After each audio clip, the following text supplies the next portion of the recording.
Two new missiles were tested successfully today at Cape Kennedy. Both will be capable of delivering clusters of hydrogen bombs to targets hundreds of miles apart.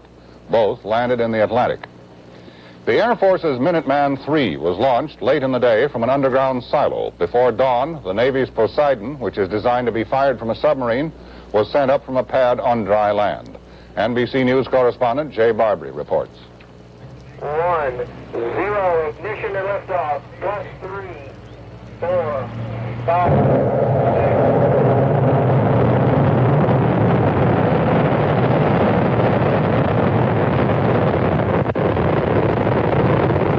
6. Poseidon sped into the early morning sky to begin a lengthy test program aimed at developing its multi-warhead concept, in which a single missile can be launched from a submerged submarine to carry several nuclear warheads to separate yet widely scattered targets.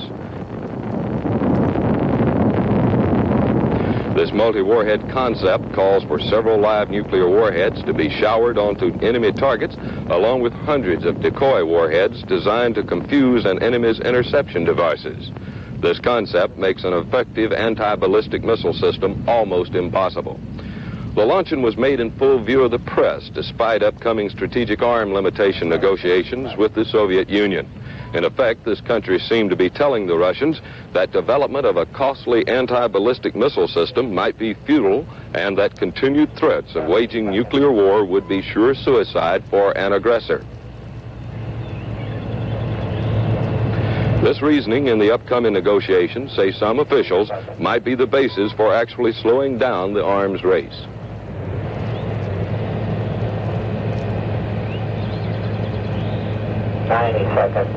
Jay Barbary, NBC News, Cape Kennedy. The countdown began today at Marora Atoll in the Pacific Ocean for the explosion of France's first hydrogen bomb. The explosion is expected to... Atomic Energy Commission officials said it appeared the blast had done none of these things. The Defense Department plans to set up 15 anti-ballistic missile sites across the country. A site near Seattle already has been chosen, and there are two tentative locations, one near Boston, the other near Chicago in the suburb of Libertyville. There is a great deal of opposition to the missile site in the Chicago area, and today the Defense Department tried to answer the critics. Here is a report from NBC News correspondent John Dancy. The Sentinel nuclear missiles would be placed at an abandoned Nike Air Defense site near Libertyville, 30 miles north of Chicago. Selection of the site has caused an outcry from citizens who are worried about an accidental nuclear explosion. Today at a public meeting in nearby Waukegan, the Defense Department gave details of the system for the first time. In the event that the Chinese communist ICBM threat increases in the future, we would have to expect not just a few ICBMs from China, but tens and then perhaps hundreds of missiles. We would like to see that the system that we deploy provide the greatest protection for the maximum number of people when it's stressed. And the way one does this is to station the ballistic missile defense site slightly forward of the most populated areas, but not so far forward as to uncover the most populated areas. These warheads are built so that they cannot give a nuclear explosion unless they are properly armed, the arming action is taken, and a firing action is taken.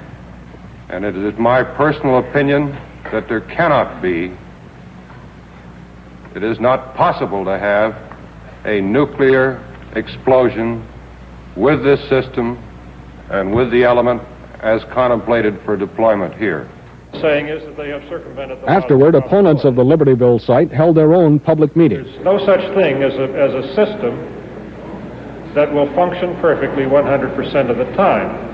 People are unpredictable. There are human components to this system. So both human and mechanical components can fail. First, we're fundamentally opposed on moral and humanitarian grounds to the construction, stockpiling, and deployment of weapons of mass destruction, whether designed for offensive or defensive use.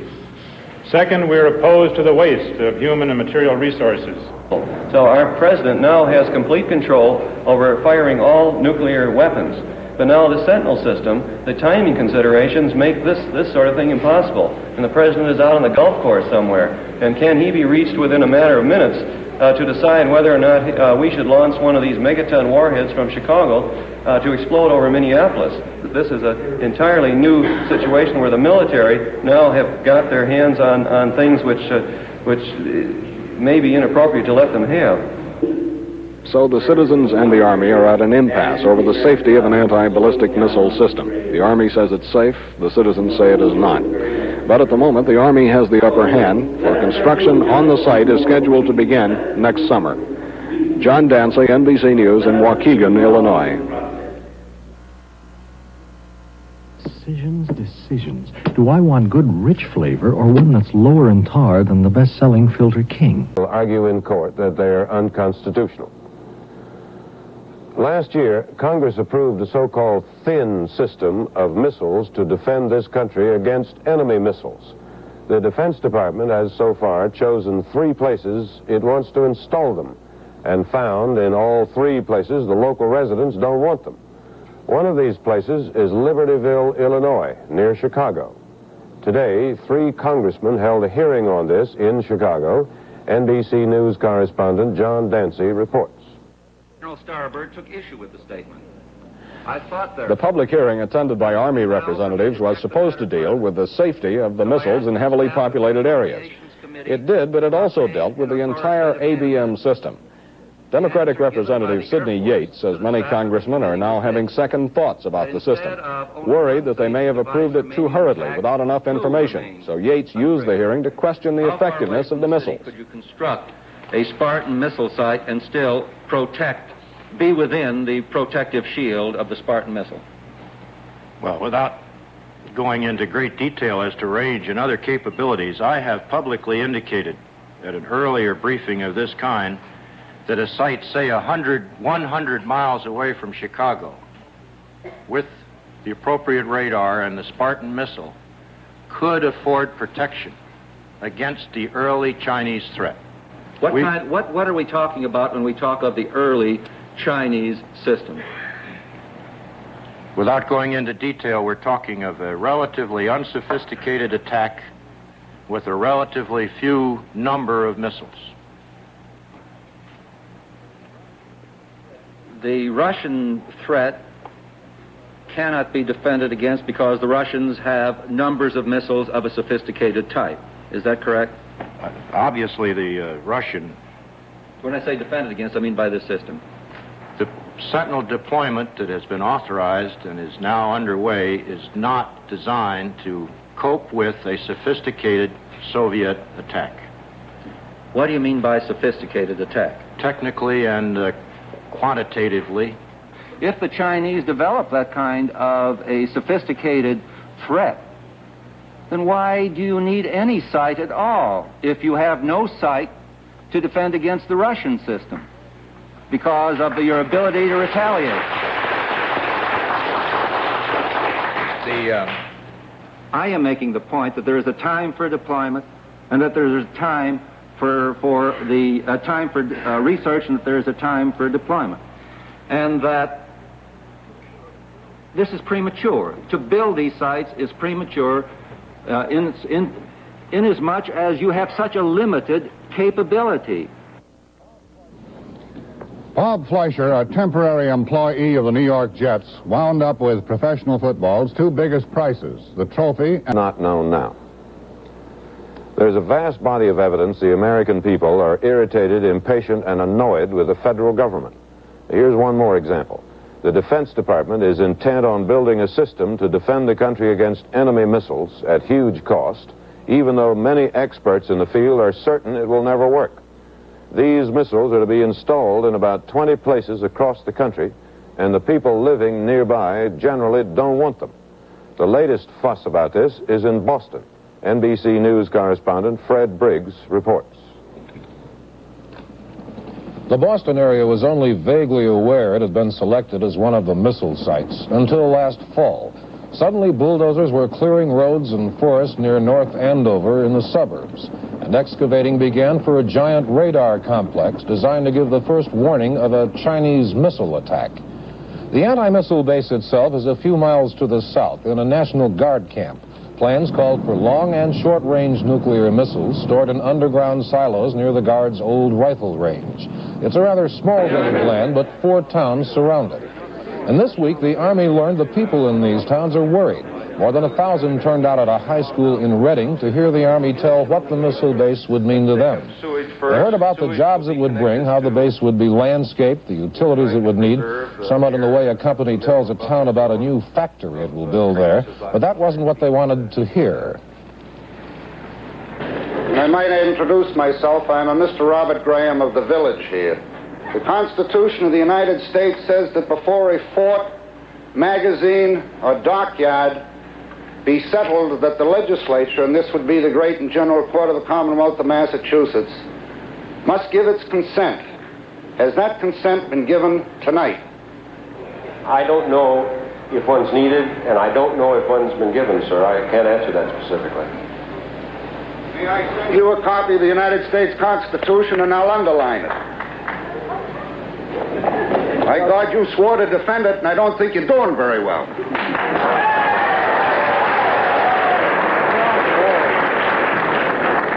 Does its presence here increase not only Reading, but the possibility that Boston and the whole greater Boston area will be a primary target in an attack?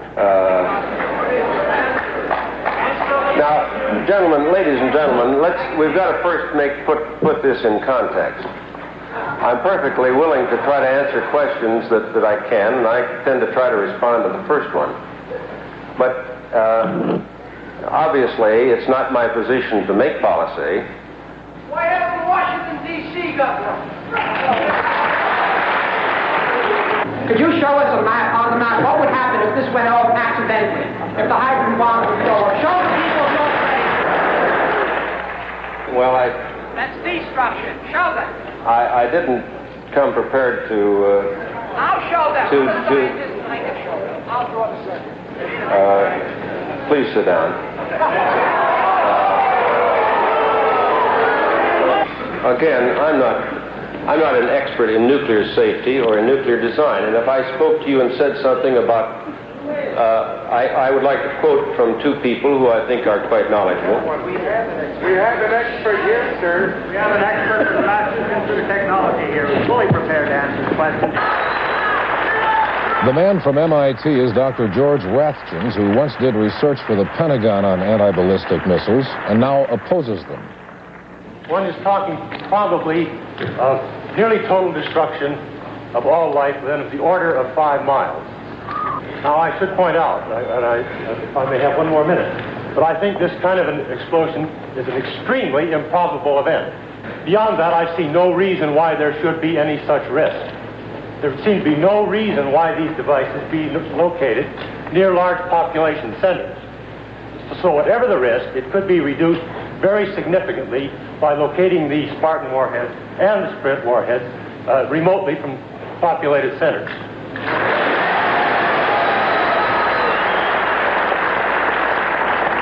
My question to the people in this room, and not to you because you can't answer it. I understand your position fully.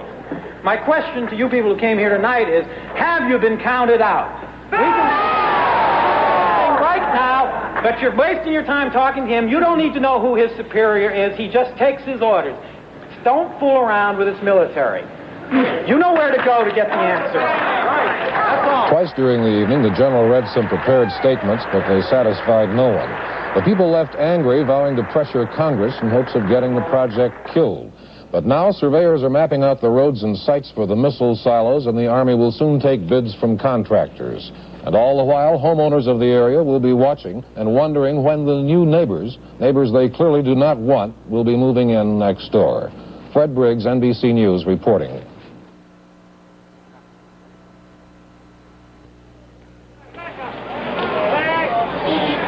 Virus code keep going with Dristan tablets, the all-in-one cold medication. Just about everything... Atomic bombs went off. The scientists who built them have been among those who most worried about the danger of a nuclear holocaust. Since 1947, their magazine, the Bulletin of Atomic Scientists, has had on its cover a big clock with the hands just a few minutes from midnight, symbolizing the closeness of the nuclear threat. Now those hands have been moved even closer to midnight.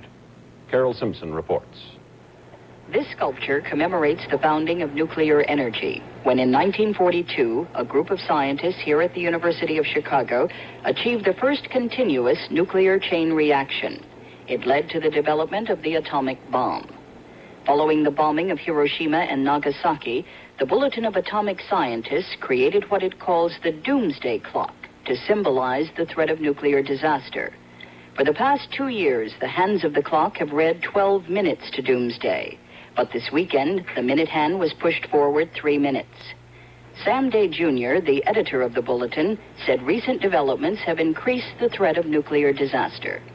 Primarily, it's the failure of the nuclear superpowers to reach any kind of agreement in the strategic arms limitation talks, the continued amassing of nuclear weapons, and an arms race that is utterly out of control. Those are the primary reasons. There are others, too. What are some of the others?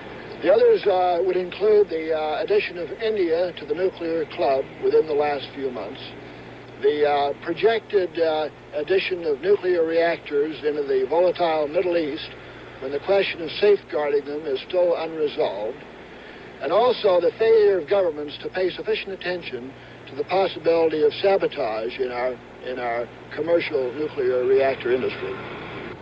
The Doomsday Clock is merely a symbol. It really doesn't exist. But some atomic scientists say the threat of nuclear annihilation does exist. They hope the position of the hands on that symbolic clock will serve as a warning. Carol Simpson, NBC News, Chicago. In Algiers tomorrow, Portugal will conclude negotiations on independence for its African colony of Guinea-Bissau.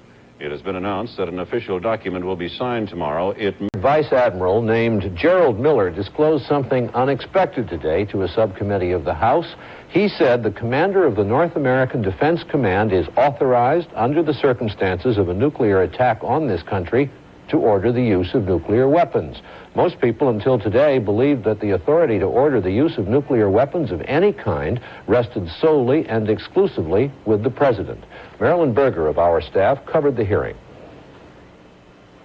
The North American Air Defense Command is near Colorado Springs. Radar signals come in here from the distant early warning system to signal any enemy attack. It is the commander of this base in the Colorado Mountains who, on his own authority, could order a nuclear response to any enemy attack that penetrates American or Canadian territory. Planes with low-yield nuclear-tipped rockets and missiles could be ordered out from 8 bases. The commander has been delegated this authority under very severe restrictions and only on specific threat of nuclear attack. Subcommittee Chairman Clement Zablocki was asked today whether he was surprised by the Admiral's testimony.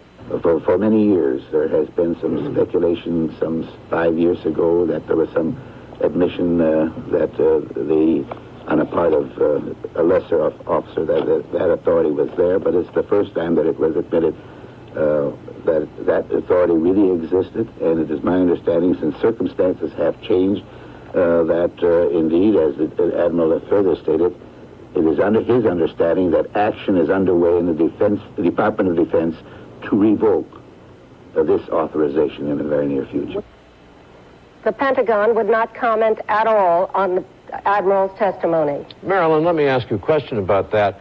As I understand it, the NORAD commander can order bombers to fire nuclear missiles, but isn't that traditionally the power of the president alone? It always had been considered the power of the president because nuclear attacks should be under civilian control.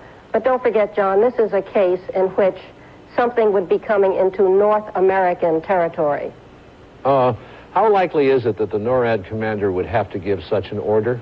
I'm told it's very unlikely. It's almost impossible for something to come toward the continent and us not know it in advance. And probably be able to tell the president about it at the same time? Well, we would know at the time of launching, probably, or shortly afterwards. Thank you, Marilyn. Thank you, John. Last night, the Christian Democratic government of Italy called in the communists for advice on the Italian crisis, and today that touched a sensitive nerve at the American embassy in Rome. The embassy repeated what the Ford administered from lower altitudes. Our nightly news special this evening involves a place where NATO and the Soviet Union are squared off on the ground, along the Iron Curtain. Garrick Utley was there recently, and this is what he found.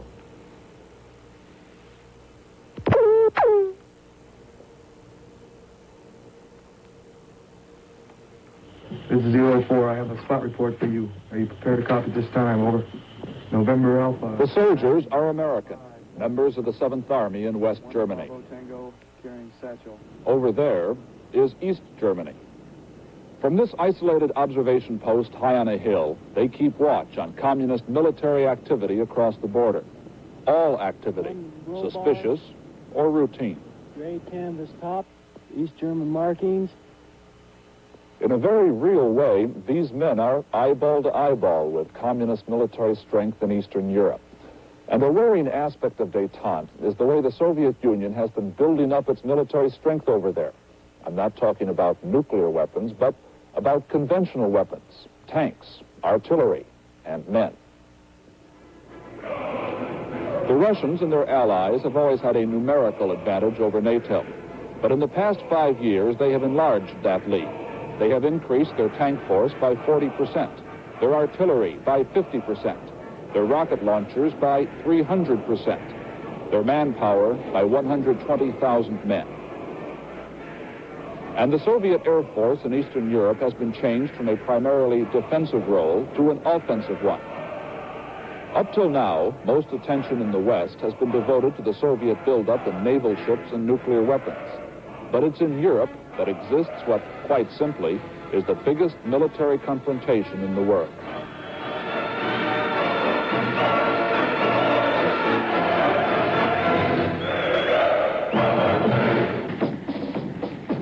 On the other side are 180,000 American soldiers in West Germany, 1/4 of NATO's force.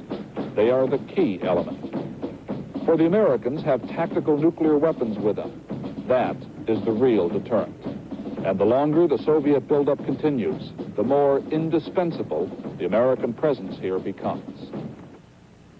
We have a mission of being ready constantly in case of any attempt at aggression.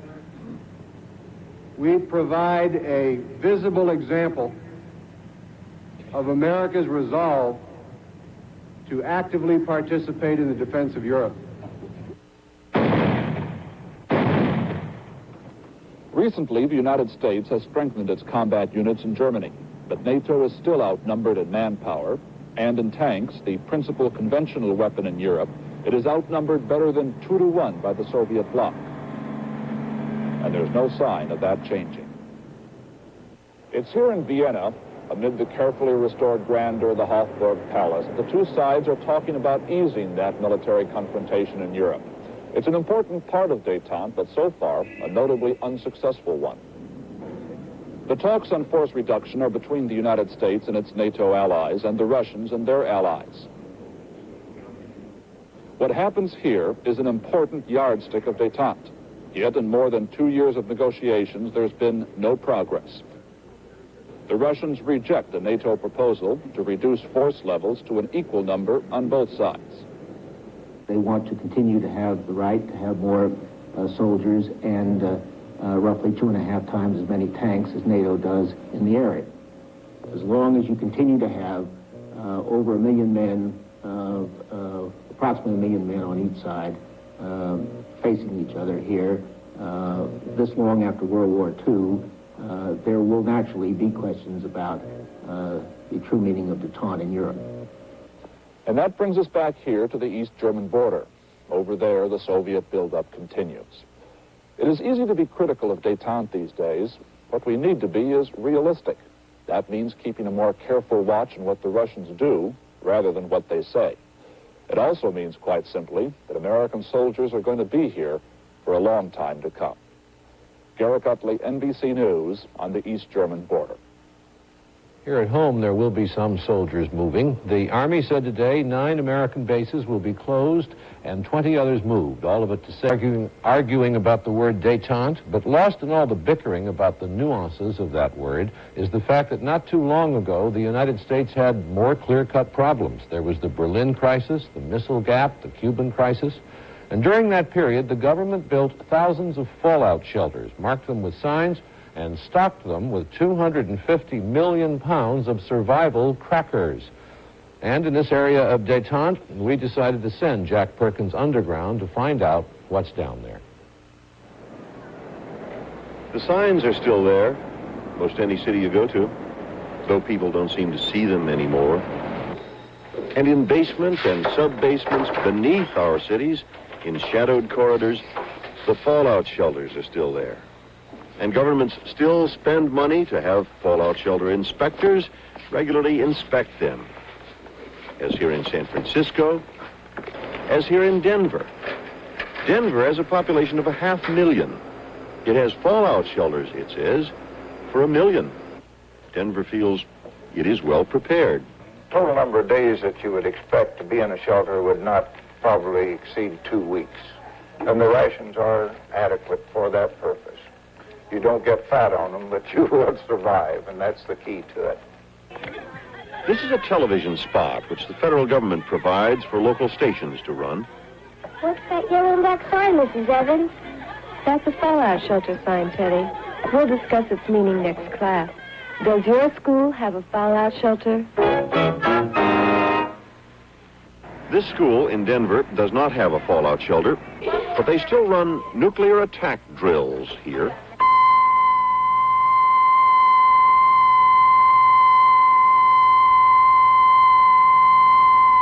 Duck and cover, and refuge seeking. No fallout shelter in the building, seek refuge in the structural strength of the hallways. Many schools, many places, gave up nuclear attack drills long ago. They persist in them here because the principal believes they're important. I'm convinced that these are the best things we can do. Civil defense is uppermost.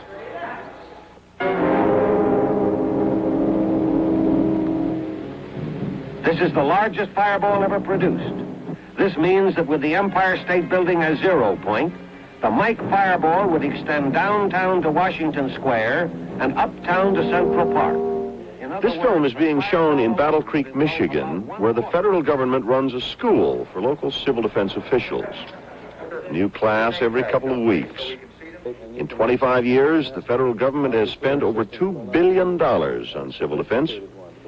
The budget is being reduced this year. They will no longer prepare America for earthquakes, tornadoes, floods, and the rest, but they will still prepare for nuclear war. They show people here slides which the Russians use in their civil defense training. Russian civil defense, fallout shelters, are thought to be far advanced of America's, and that concerns federal civil defense people.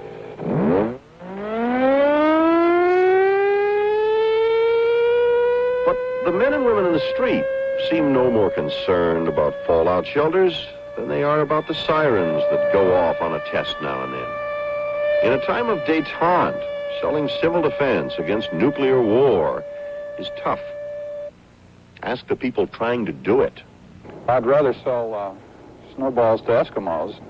Well, it's sort of like trying to sell life insurance to newlyweds. They know it's important, but don't bother them right now. Pardon me, we're just visiting Kansas City. Do you know where a fallout shelter is? No, I don't. No, I don't. I think there's one right around here someplace, though. No, I don't. No. No. What's a fallout shelter? What's a fallout shelter? It's a place most people have forgotten about, but a place that governments still spend money on, and a place where 250 million pounds of survival crackers are getting a little stale. Jack Perkins, NBC News, Los Angeles. That's it. Good night for NBC News.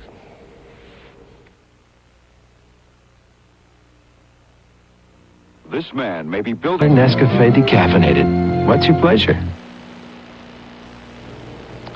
Our nightly news special this evening is about a subject much in the news, the new weapons, the cruise missile and the neutron warhead. The administration is going ahead with the deployment of the cruise missile as a highly important element in our nuclear strategy, and the president will have to decide by this fall if the neutron warhead is to be produced. Harold Brown, the Secretary of Defense, is in his briefing room now in Washington, and with him is Charles Quinn, who covers the Pentagon. Good evening, Mr. Secretary. Good evening, John. Good evening, Chuck. John, Mr. Secretary, the Russians are already grousing about deployment of the cruise missile. Won't that, combined with the development of a neutron warhead, a neutron bomb, make reaching an agreement, an arms agreement with the Soviet Union very difficult? The enhanced radiation weapon has nothing to do with the strategic arms limitation talks. The cruise missile does, because it is mounted on strategic launch vehicles, bombers like the B-52. I believe that we can reach a strategic arms limitation agreement, equitable to both sides, that does allow us to go ahead with the deployment of the cruise missile on our bombers. Well, is this new to the Russians, Mr. Secretary? We and they have been arguing about the cruise missile for a long time, but did the president's emphasis on the large deployment of it this week change the way the cards are stacked? I think not, John. I think, as you say, the Soviets and we have been discussing cruise missiles for quite a long time, and although there's no agreement on any single thing until a whole agreement is agreed, there is more overlap between our positions and the Soviet positions on air-launched cruise missiles than there is on many other things. Mr. Secretary, on the possibility of agreement, haven't the Russians already rejected the idea of a 1,500-mile air-launched cruise missile, the proposal that we made to them earlier this year? No. They have not? No. I don't think I want to go into the details of the negotiations, but the simple answer to your question is no. Would you agree, sir, to any range lesser than 1,500 miles? I don't want to carry on my negotiations through third parties, and the discussions with the Soviets are going on now. I don't see this as a problem. Mr. Secretary, we call it the neutron bomb, you call it the enhanced radiation warhead, but if we go ahead and build one and deploy it as a tactical weapon in Europe, will the Russians then go ahead and do that? We have no way of knowing, because in fact their nuclear tests are carried out underground, as are ours, and there's no mechanism like this one for us to find out about what they're doing. Well, what about the reports that we read in the press that the president really didn't know how far advanced this was, and that we know that some members of Congress didn't know what they were being asked to approve? I think it has been discussed in congressional committees, and as you know, the senators who have been aware of it for some time see it as a useful military adjunct, most of them. That's how I look at it myself.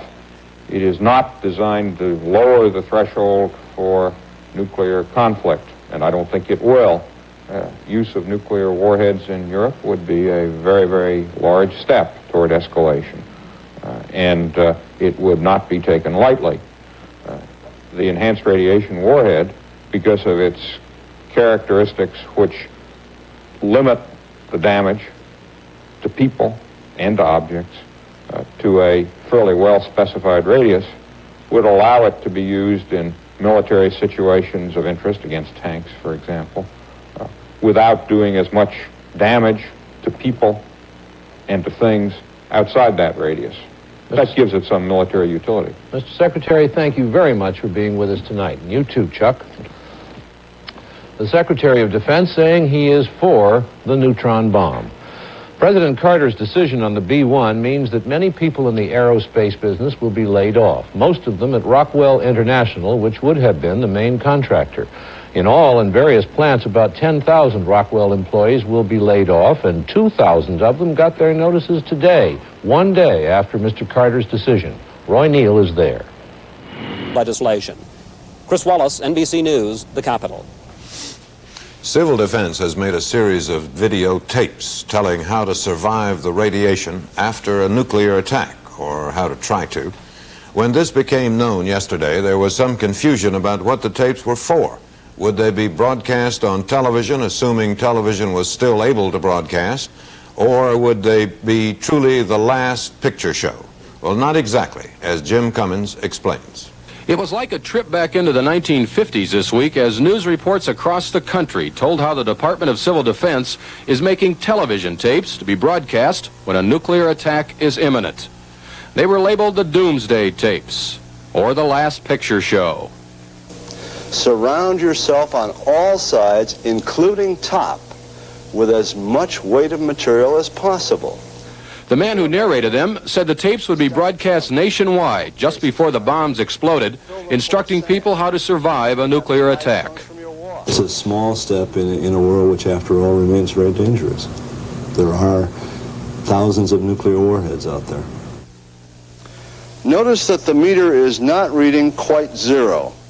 But in fact, the 5 tapes are, for the most part, highly technical explanations of how to detect radiation and live with it. Chances are you will never see them on your home television screens. 50% will succumb in about 4 weeks. The tapes were made at this government studio in Battle Creek, Michigan. They were produced primarily to teach civil defense workers how to help everyone else survive a nuclear attack. The National Director of Civil Defense Broadcast says the tapes are not meant to be shown on home TV and therefore will not be the last picture show. Well, I think that's a little bit sensational in terms of what the tapes were designed for. Really didn't have that purpose in mind, and I think that's perhaps a little out of context. A civil defense official in Washington says there is not anything like a doomsday tape or a last picture show, and he adds at this time there are no plans to make such a program for television. Jim Cummins, NBC News, Battle Creek, Michigan. The Roman Catholic cardinals in Rome drew lots for the small civil defense. Again, a program largely neglected and generally forgotten for years is now being revived by President Carter, who is concerned because Russian civil defense is elaborate. Our defense correspondent, Ford Rowan. The plan calls for millions of people to evacuate big cities if it looks like nuclear war is imminent. The problems would be horrendous, including the traffic jams that could develop. People would be urged to head for rural areas, but most of the fallout shelters are located in the cities. There's no place to house and protect millions of people in the countryside, and there is no real plan to deal with that problem. One scheme is simply to have evacuees from the cities heap dirt atop county courthouses to block radioactive fallout. There are a few underground shelters for government officials, but the new Carter administration plan does not call for building any new shelters for the public. And officials concede that mass evacuation is a last resort. I would never contemplate our evacuation unless we knew that people were walking out of Moscow and Leningrad. I mean, it's frankly, it is very, very risky, and I would hope both of us resort to political means for solving political problems. Sources here say the Carter administration wants to show its critics that it is not ignoring the big civil defense effort in the Soviet Union. But it appears that only a moderate increase in money will be available for American civil defense, not enough to cure all of the shortcomings. Ford Rowan, NBC News at the Pentagon. In the investigation of the murder of Martin Luther King, Percy Foreman, who was James Earl Ray's lawyer, said Ray was a racist liar who thought killing King would make him a hero. Here's Bob Kerr. I do. Thank you. You may be. General Motors, people building transportation to serve people. Our segment 3 tonight is about one of the most important decisions President Carter will make during the course of his presidency. What kind of new missile the United States will produce to replace the aging Minuteman intercontinental ballistic missiles now targeted against the Soviet Union. The new SALT treaty, which the President will sign in Vienna this month, allows for a new missile. Mr. Carter is expected to announce his decision on the kind of missile he has chosen before he leaves for the summit. But it is possible that he will delay until after he's talked to the Russians his decisions on how that missile would be based and used. Douglas Kiker has been looking into all this.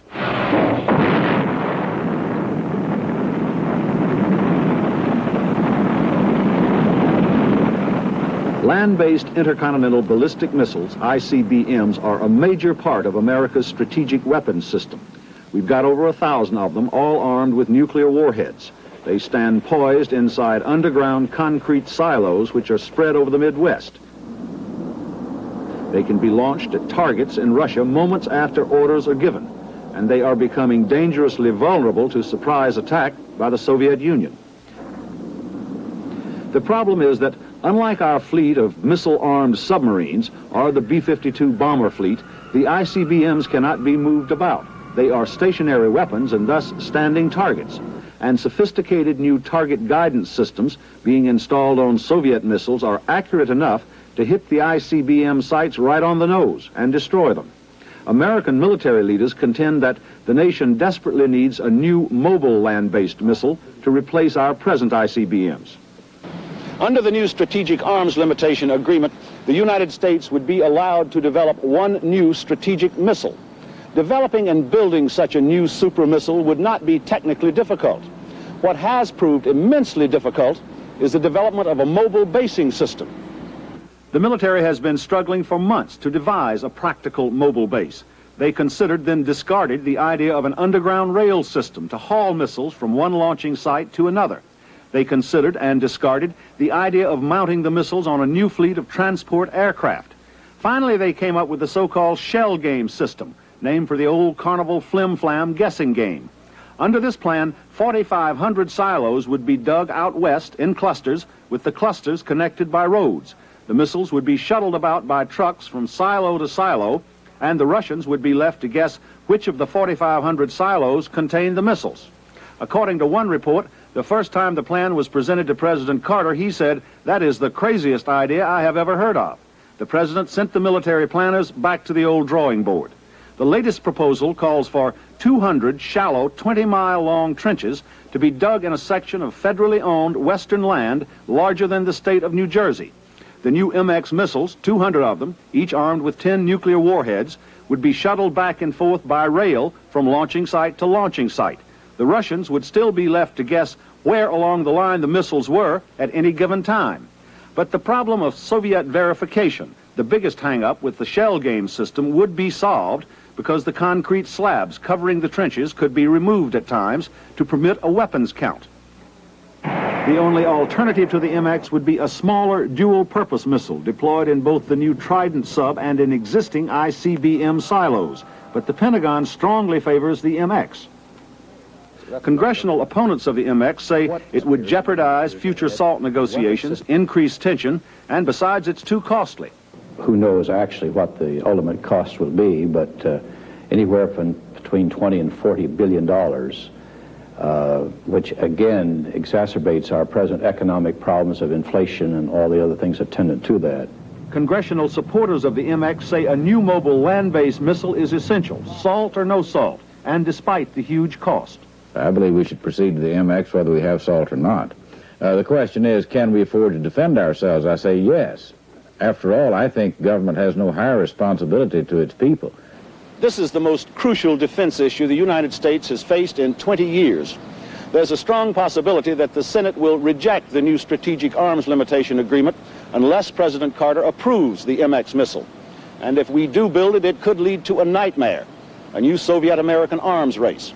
So any decision the president makes is going to be controversial. Douglas Kiker, NBC News, Washington. Losses and save Steve's life.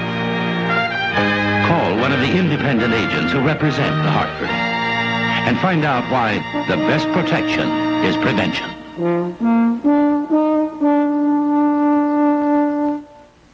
For a maddening few moments this morning, the Pentagon thought the United States was under nuclear attack. The system that warns of incoming enemy missiles flashed an alert, a pretty scary thing. Ford Rowan tells what happened. The North American Air Defense Command, which watches for a Soviet nuclear attack, was alerted about a possible missile launching in mid-morning. It was a false alarm. Military officers soon diagnosed the problem as a malfunction in the NORAD computer system. But before the error was detected, word had been flashed to the Pentagon's command center and to U.S. air bases around the world. Sources say that at Andrews Air Force Base near Washington, preparations were begun to get the President's Airborne Command Center, a 747 jet, ready for takeoff. At some other bases, fighter interceptor jets actually were scrambled. But the false alarm was over before any SAC bombers were dispatched, and the President was not alerted. Pentagon officials refused to say much about the computer problem for fear the Russians would find out about weaknesses in the NORAD warning system. Ford Rowan, NBC News at the... Our special segment tonight deals with the argument going on now about arming the NATO forces in Europe with modern nuclear weapons. A decision on the deployment, the stationing of the new weapons, could come next month. The Soviets are trying to keep them from being deployed. As it stands now, NATO has quite an arsenal of nuclear weapons aimed at the Soviet Union. 140 F-111 jets, nuclear-armed, other jets such as the 104, and 400 nuclear warheads on submarines targeted on Russian soil. But NATO officers believe their land-based weapons need to be modernized, and that is causing a political argument. Fred Francis reports. The Soviet bloc has an army in Eastern Europe which outnumbers the NATO defense force almost 3-to-1. It is the Warsaw Pact force, 935,000 men and 20,000 tanks that military experts believe could sweep across Western Europe in 48 hours. In the event of such a move, NATO command centers would have a few days' warning of a major military buildup. NATO, with its 400,000 men and 7,000 tanks, would fight a delaying action by using small nuclear weapons such as atomic landmines and short-range missiles. NATO would attempt to hold on a few days until the United States sent reinforcements. NATO says that was a valid plan until 2 years ago, when the Soviets began deploying this SS-20 nuclear missile. There are now about 100 of the mobile SS missiles, each with 3 warheads, aimed at Western Europe. The Soviets also introduced the backfire bomber, and with it, NATO says the gap between it and the Warsaw Pact countries has grown greater. NATO says that by comparison, its ability to respond is very weak. The most powerful weapon in the current NATO arsenal is the mobile Pershing IA missile. There are 108 of these in West Germany. They can be fired on 35 minutes' notice.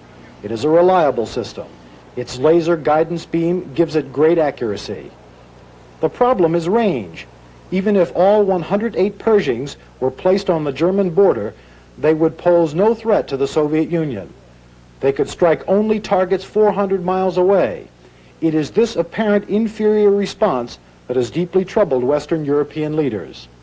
The American solution centers on the cruise missile. NATO nations are being offered 464 of these longer-range cruise missiles, plus a longer-range Pershing II missile. All the NATO nations agree that the low-flying, hard-to-detect cruise is a good weapon to deter the Soviets. What the NATO allies cannot agree on is which countries will take them and when. The Soviet Union has already warned Germany that replacing these 10-year-old nuclear missiles with long-range nuclear weapons aimed at the Soviet Union would place Germany in grave danger in any future war. But President Brezhnev also dangled a carrot. In his October speech in East Berlin, he said the Soviet Union might reduce its missiles aimed at Europe, but only if NATO dropped the new missile plan. Brezhnev's offer heated up the debate over nuclear modernization, especially in Belgium and the Netherlands, where concern was already great about accepting strategic weapons. West German Defense Minister Hans Appel says that Germany wants the cruise and Pershing II missiles, but he insists that at least one other European country has to share the risk. No, I think that this is one alliance and there should be risk sharing, but I'm quite sure that we won't be alone. But political groups here in the Netherlands and elsewhere want their countries to negotiate first and delay modernization. They think the West German plan to take the missiles and at the same time go to the bargaining table is unrealistic and unacceptable to the Soviets. To convince the undecided Belgians and the Dutch, NATO Supreme Commander Bernard Rogers says he wants arms control negotiations too. But without the new missiles, there is nothing to deter Soviet aggression. We, the West, have to go to the negotiating table with some chips. Those chips are represented by the deployment of those long-range theater nuclear forces. Dutch Parliament leader Klaus de Vries says that argument is ludicrous. To arm and get bargaining chips has not a very fine record in arms control negotiations so far. If the Dutch parliament rejects the missiles, it is likely the Belgians will too. That could cause the West Germans to back off as well. And what could happen then is what the United States fears most, and that is the West Germans making their own deal with the Soviet Union. Fred Francis, NBC News, West Germany.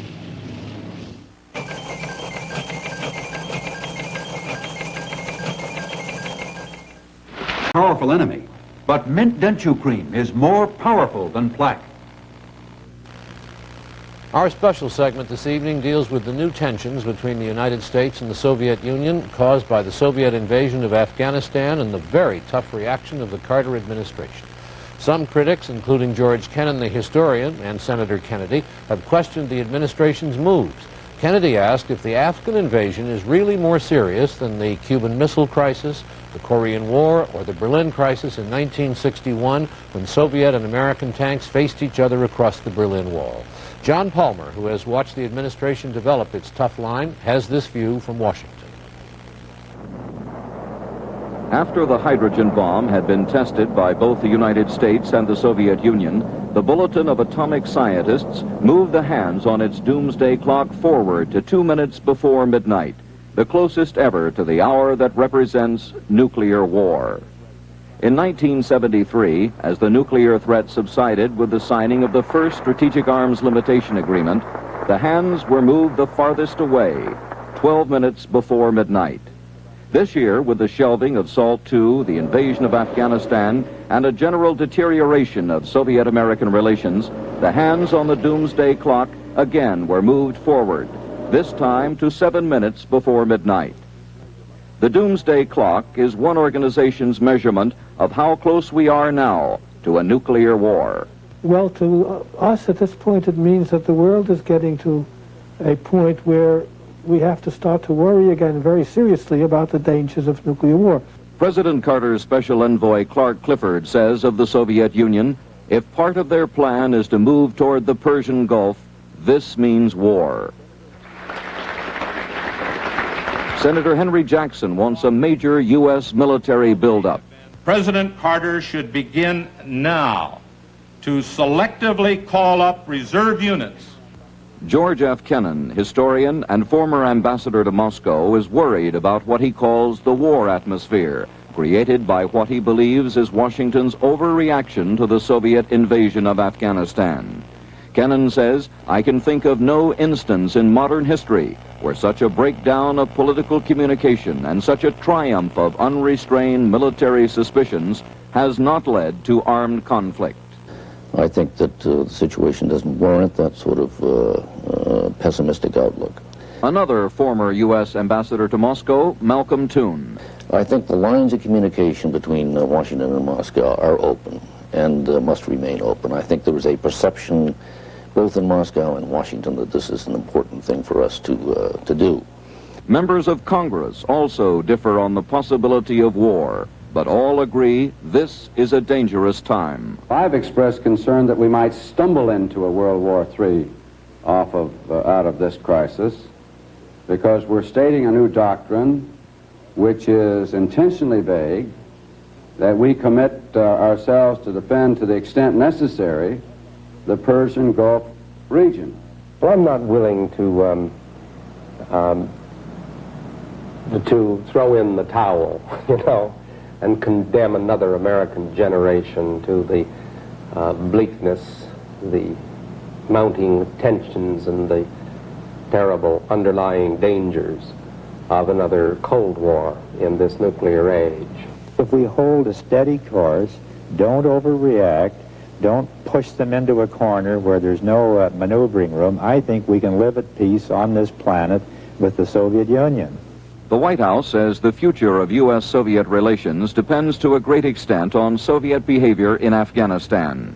If the Soviet Union were to withdraw, if the Soviet Union were to permit Afghani people to shape their own government, and at no point in recent history were the Afghans a threat to the Soviet Union, nor were they hostile to the Soviet Union, then I think we could have again an improvement in relations relatively promptly.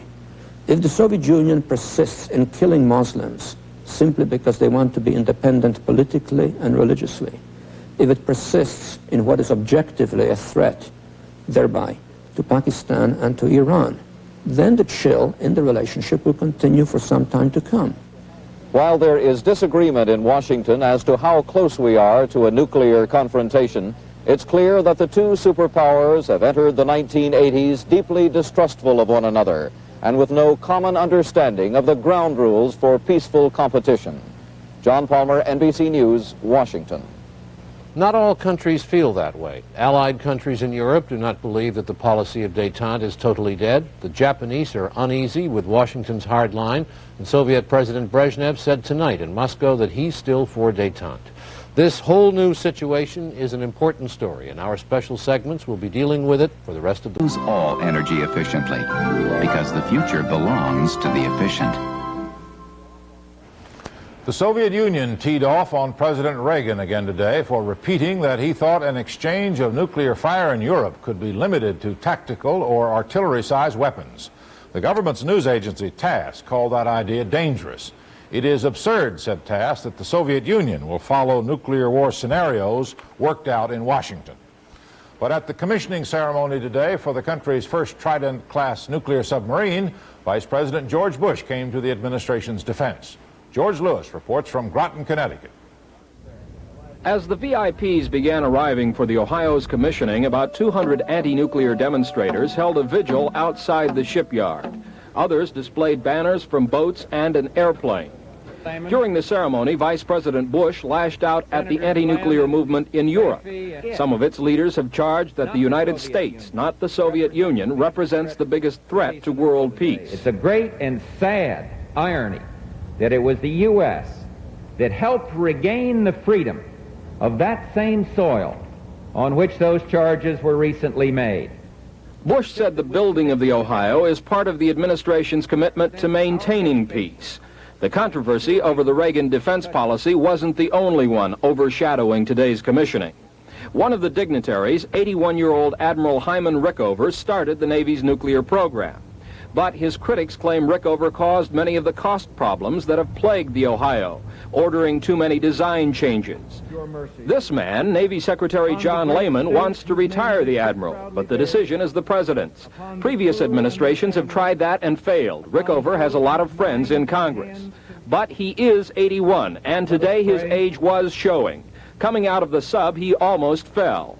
The admiral was quickly rescued. Whether his congressional friends will be able to rescue him from retirement this time is another question. George Lewis, NBC News, Groton, Connecticut.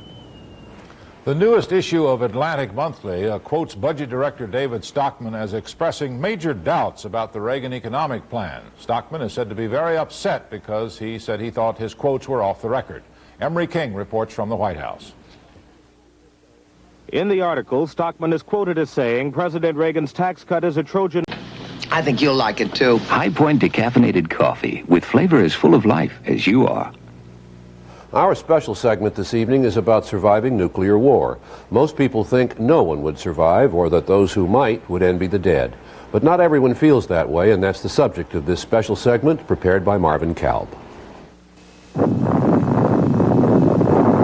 What was once considered unthinkable, fighting, perhaps surviving a nuclear war, has now become thinkable and altogether frightening.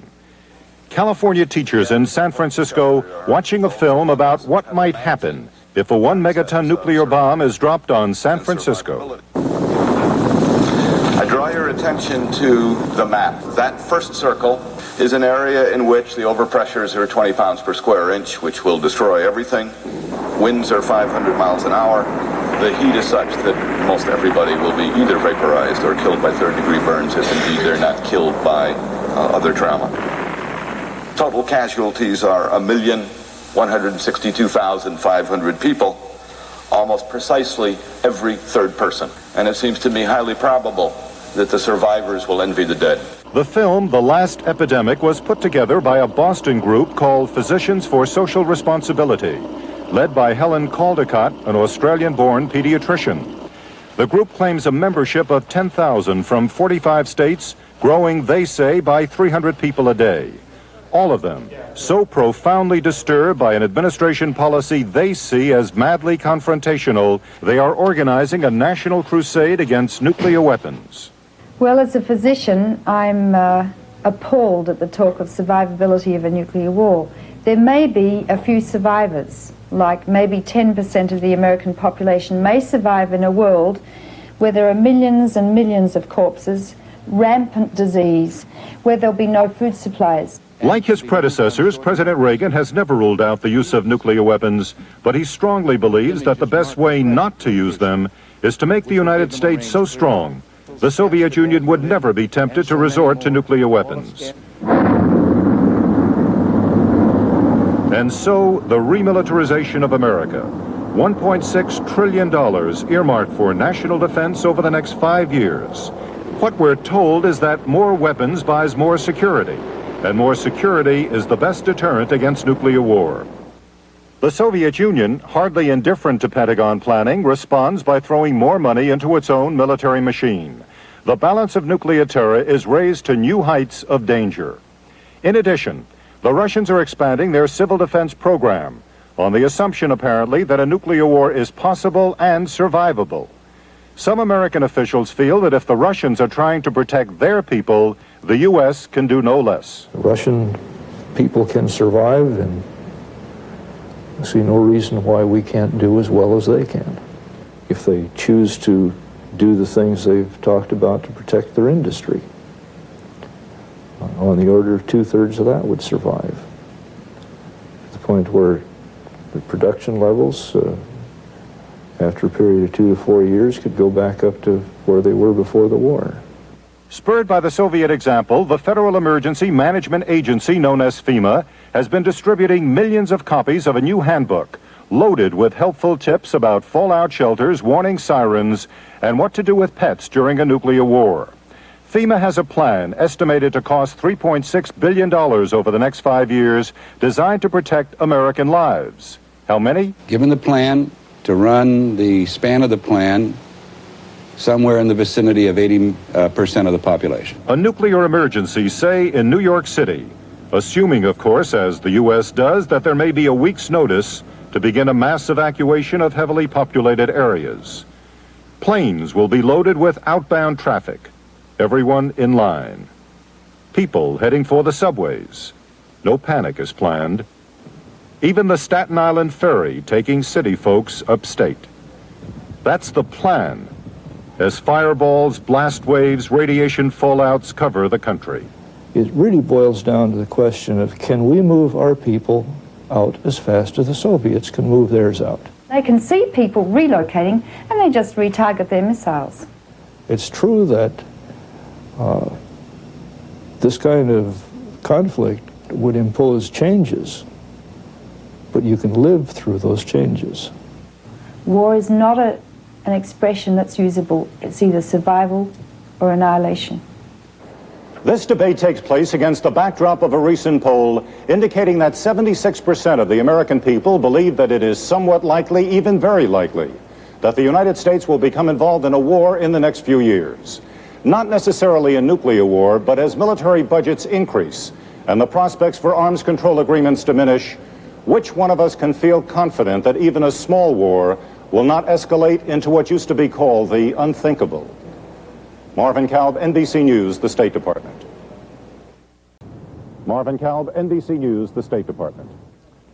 A companion debate is beginning over what protections civil defense might give Americans in a nuclear war. The Reagan administration has a 7-year program to improve civil defense and has put $250 million in the 1983 budget for it. Bob Abernathy found in Greensboro, North Carolina, an argument on whether there is defense in civil defense. The Greensboro area was ranked recently one of the country's 10 best places to live. Greensboro has 150,000 people and 5 colleges and universities. It also has a war planning evaluation committee to see whether Marilyn Brown, after 4 years in her job studying the problem, whether Marilyn Brown is right about what would happen in a nuclear attack. Marilyn Brown is Greensboro's coordinator for all emergency planning. Last month, she shocked her city council and state and federal emergency management officials by saying in the event of nuclear war, Greensboro has no protection and probably can never get it. I see a woefully devastating threat. that we have no way to harness at the present time, and we don't know of any way we could. Greensboro has a modern police and fire communications center for use in an emergency, but Ms. Brown says nuclear attack would destroy it. At Woolworth's, where the lunch counter was the scene of a famous civil rights sit-in in 1960, the basement is supposed to be a shelter, but Ms. Brown says it would offer little protection, and the 20-year-old supplies, she says, are spoiled. What I have on record here is all paper, and what's on that paper doesn't exist beyond that paper. In Washington, the administration wants to make civil defense more than paper and has asked Congress to double the civil defense budget. The head of emergency management, Louis Jafrida, says the heart of the proposal is crisis relocation. What we want to accomplish is taking the maximum number of people from high-risk areas to areas of lesser risk. We estimate that we could survival rate somewhere between 70% and 80% of the population. I think it's completely unrealistic because the whole thing is based on what we feel is a false assumption. And that assumption is that we will have warning. I figure that we would have 3, 4, 5, 6 days, 7 days, depending on some variables. You could move a major city in 3 or 4 days. Can you imagine tens of thousands of people being guaranteed some type of fallout protection in the 8 surrounding counties? When they say, therefore, this would be such a massive catastrophe that there's no point in trying to take any preventive or life-sustaining steps, we differ. As long as I can draw a breath, I want to get where it's safer. All I can say to you is that we don't think it can be done. Marilyn Brown remains skeptical about future plans and scornful of past ones. So much so, she has asked that all the old fallout shelter signs in Greensboro be taken down. The administration thinks its 7-year program can create real fallout shelters in the relocation areas. Ms. Brown hopes that will happen. But until it does, she doesn't want her people fooled. Bob Abernethy, NBC News, Greensboro, North Carolina. On special segment tonight, the drive for a freeze on nuclear weapons. The organizers want a mutual freeze in the United States and the Soviet Union. They'll promote that beginning Sunday with something called Ground Zero Week. It's a complicated issue, a nuclear freeze, but as Bob Jameson reports, the campaign is one of the fastest growing movements in the country. Or never again.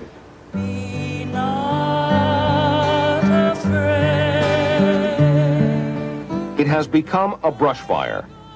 This is Philadelphia, where on a recent Saturday night, the growing movement for a nuclear freeze brought out 17,000 people who marched to a rally at which the Catholic Archbishop declared that nuclear war is a crime against God and man and merits unequivocal condemnation. In Chicago, the same message was carried by 30,000 people who marched on a recent Saturday afternoon. People of all religions and many political views, and even those who have never before taken up a cause. The soldiers in the anti-nuclear army, for the most part, are ordinary people. And the movement has sprung from simple settings like this. A home in Tecumseh, Michigan. Ground Zero. Around the kitchen table are Tecumseh's organizers, a postman and his wife, a woman who makes pottery, a salesman of lawn and garden products, a psychotherapist, a man who is unemployed. We're in business. They are organizing a petition drive in Tecumseh, part of a statewide effort to put the nuclear freeze question on the Michigan ballot in November. I have just one grandchild, and I guess I saw the insanity of somebody saying, well, we can win a nuclear war, and they go ahead, whoever that might be, and start something, and this child, you know, would be devastated, huh? So anything that I can do. Hi, did you have to sign the petition at church the other day? Yes. Have you had an opportunity to sign the petition to freeze nuclear weapons at the level that they are now? Not everyone signs Joan Miller's petition when she circulates it at the Tecumseh Shopping Center. But here and in a growing number of states, her arguments are persuading more and more people that a nuclear war cannot be won, that money spent on nuclear weapons could be better used elsewhere. 7 states are moving for a referendum this fall on a nuclear freeze. Already in 23 states, approval of a freeze has been voted by state legislatures, county councils, city councils, and towns. And in at least 36 states, the movement has become organized enough to bring pressure on congressmen and senators, with its sights on the White House. And in many states, local governments and citizens groups are now rejecting participation in any federal plan that even hints of preparation for nuclear war. This is a meeting of the Boulder, Colorado County Commission to consider a federal civil defense plan to evacuate people in the event of nuclear attack. We are appalled that we are being asked to seriously consider, and with our tax dollar support, such a bizarre plan. Boulder's County Commission voted not to take part in the plan. Her glucose was... This is Cook County Hospital in Chicago, one of 881 hospitals asked by the federal government to commit beds such as those in this burn center to treat U.S. troop casualties from a war in Europe. The Defense Department claimed the plan was for non-nuclear war. The medical staff here and at other hospitals believes otherwise and have voted no. Workers must have the right to peace. In Washington, the movement for a nuclear freeze is finding growing support. Since March 12th, when Senators Kennedy and Hatfield introduced a resolution calling for a freeze, more than a third of the House and a fourth of the Senate have joined as co-sponsors. But President Reagan is strongly opposed to the movement. He calls a nuclear freeze disadvantageous, in fact, even dangerous to us. Dear President Reagan, my generation should not have to live with your generation's mess, the nuclear mess. You know, you think about your children, your family, your pets, the people up the street. I mean, you know, what does Washington know about these people? They don't care. You really wonder about your children, if they will, be able to grow up. That's a scary thought for anybody. It's really scary for children. And it's sad. Bob Jameson, NBC News.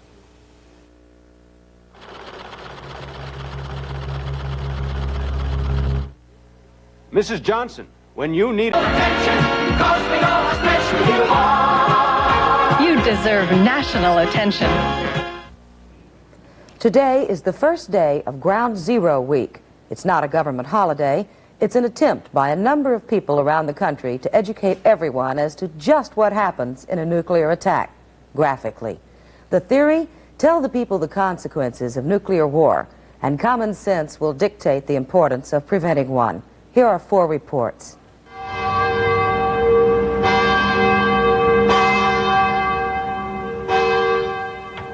In Portland, Oregon, church bells rang throughout the city for 5 minutes during the noon hour.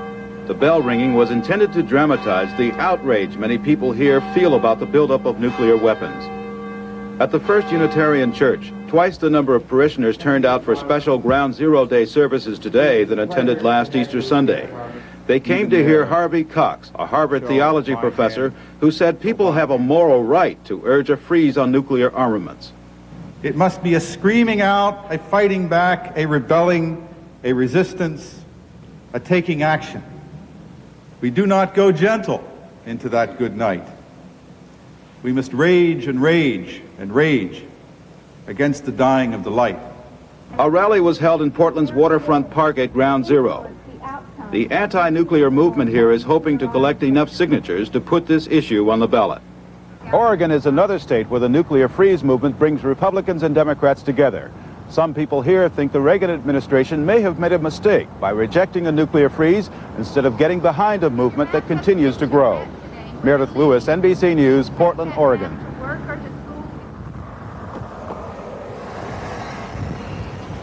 Muscatine is a pleasant, fairly prosperous town of 25,000 on the Mississippi River, which has never seen any protests or demonstrations even during Vietnam. Today, the local Ground Zero Committee held a rally outside City Hall with City Hall's blessing. Acting Mayor Paul Brewer. The United States and the USSR have enough nuclear power and strength to destroy the Earth 100 times over. And this should scare us if nothing else does. Muscatine would not be anybody's ground zero, but it would be between two of them, the Rock Island, Illinois arsenal 30 miles away and a Burlington arsenal 50 miles away. All the speakers were local, including Bob Fiedler, County Civil Defense Director, who may have put his job on the line being here. The problem, as I see it with civil defense, is it's a mentality that says there is a winner. And folks, I'm here to tell you, there ain't no such thing as a winner in a nuclear war. A local physician, Dr. Mark Odell, his office and home would be in Ground Zero. Thank you. And he said people should not expect doctors to be of much help in a nuclear disaster. It was a small crowd here, less than 200. They say they will spend this week telling all they have heard to those who were not here today. Fred Briggs, NBC News, Muscatine, Iowa.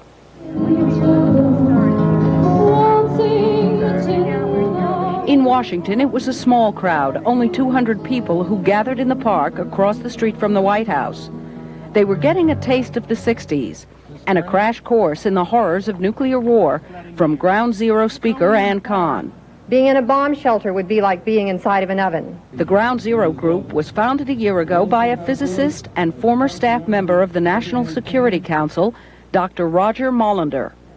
30 minutes. That's how long it would take. A mere 30 minutes to end all that evolution or the God you may believe in might have created. Including the children. In a Maryland suburb, they too spoke of the horrors. We don't like nuclear war because it could blow up the whole world. Rebecca Sobel, NBC News, Washington. Southern Methodist University in Dallas, Texas. One of the early organizers of Ground Zero Week here is a professor at the SMU School of Theology. 58-year-old Dr. Ruth Barnhouse looks at the problems of nuclear war as an Episcopal priest, as a psychiatrist, and as a mother. And this may seem like one more thing, but if we don't attend to this, all our other concerns are irrelevant. You know, it's like that bumper sticker. Nuclear war. You've seen one, you've seen them all. That's what people have to come to understand. What if City Hall in Dallas were hit by a 1-megaton bomb? Dr. Barnhouse, as a physician, described what would happen. From Ground Zero out 1.7 miles. There'd be this huge crater. 98% of the people would be killed outright. The other 2% would die within hours. Then as far out as 3 miles. And you get into the next circle out, 50% of the people would be killed. Practically everybody else would be injured, seriously injured, mostly with 2nd and 3rd degree burns. And 3 to 12 miles away. Firestorms would be raging, a tremendous number of people injured. We've got good news and bad news. The good news is you might die. The bad news is you might survive. So you see anybody who says we're making these bombs and we're thinking of dropping them in order to preserve the American way of life is a madman. And if I have any responsibility for getting him into office, I would like to acknowledge it, to beg forgiveness from my maker and my fellow creatures, and to find somebody else who isn't talking like that. Dr. Barnhouse has 7 grown children, 2 of whom were visiting this week. She thinks world leaders who threaten war should be dealt with the same way a parent treats squabbling children. What does a parent say when they go in the backyard and find a bunch of kids hitting each other? It says, I don't care who hit who first, stop it. We can insist that our elected officials find some alternate system of conflict management. I don't believe that there isn't one. Every time anybody on the other side makes a remark that sounds the least bit peaceful, the first thing our people do is to say they don't mean it. And you can't deal with it, international paranoia, by saying, yes, but they're going to get me if I don't get them. I mean, you know, I hear that on the back wards of mental hospital for 30 years. I don't need to hear it from governments. Last week, the Reverend Dr. Barnhouse celebrated Easter in Shreveport, Louisiana. She says she's not allowed to serve as a priest in Dallas because the bishop there does not approve of women priests. Ultimately, as a priest, Dr. Barnhouse thinks if people are not going to blow each other up, they've got to change. I really believe that the solution is simple. Love your neighbor as yourself. And we do not have a right to destroy God's creation. It's hard to get people to accept something simple like that. Bob Abernethy, NBC News.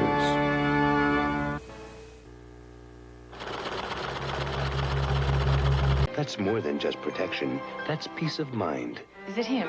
All's well. With Sentry, you know all's well.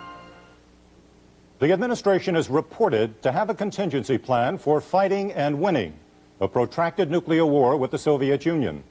Up to this point, President Reagan has shied away from saying a nuclear war is winnable. More from Bernard Kalb. A nuclear exchange between the U.S. and the Soviet Union involving weapons like these. Will it be one shot and over, or will it be more than that, protracted to some degree? One theme of the defense paper is the possibility that such a nuclear clash could be protracted. The administration, in short, no longer seeing any such U.S.-Soviet clash as a short, sharp conflict. First reactions from both sides of the political aisle in the Senate Armed Services Committee. Georgia Democrat Sam Nunn. I would not like to see us be in a position where we spend a lot of money preparing for the least likely conflict and not enough money on the most likely conflict. And I happen to think the most likely certainly involves conventional warfare rather than protracted nuclear warfare. And Indiana Republican Dan Quayle predicts that any plan to fight a protracted nuclear exchange is going to disturb many lawmakers on Capitol Hill. There is probably only one nuclear exchange, and one shot, and that is the demise and the elimination of society and civilization as we know it today. There is that school of thought, but the most troubling aspect of this is here we go again talking about a winnable nuclear war or nuclear exchange. The Pentagon said it would have no comment on the defense paper until it officially appears in the Pentagon's annual report. And that's not expected until next January. Bernard Kalb, NBC News, at the Pentagon. The danger of nuclear war was on Pope John Paul II's mind today as he continued. More than 1,000. Tom?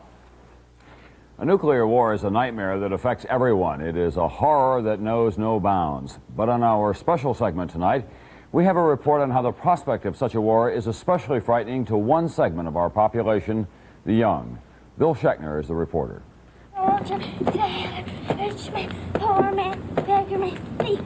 Jessica Walling is a bright and active 9-year-old from Brookline, Massachusetts.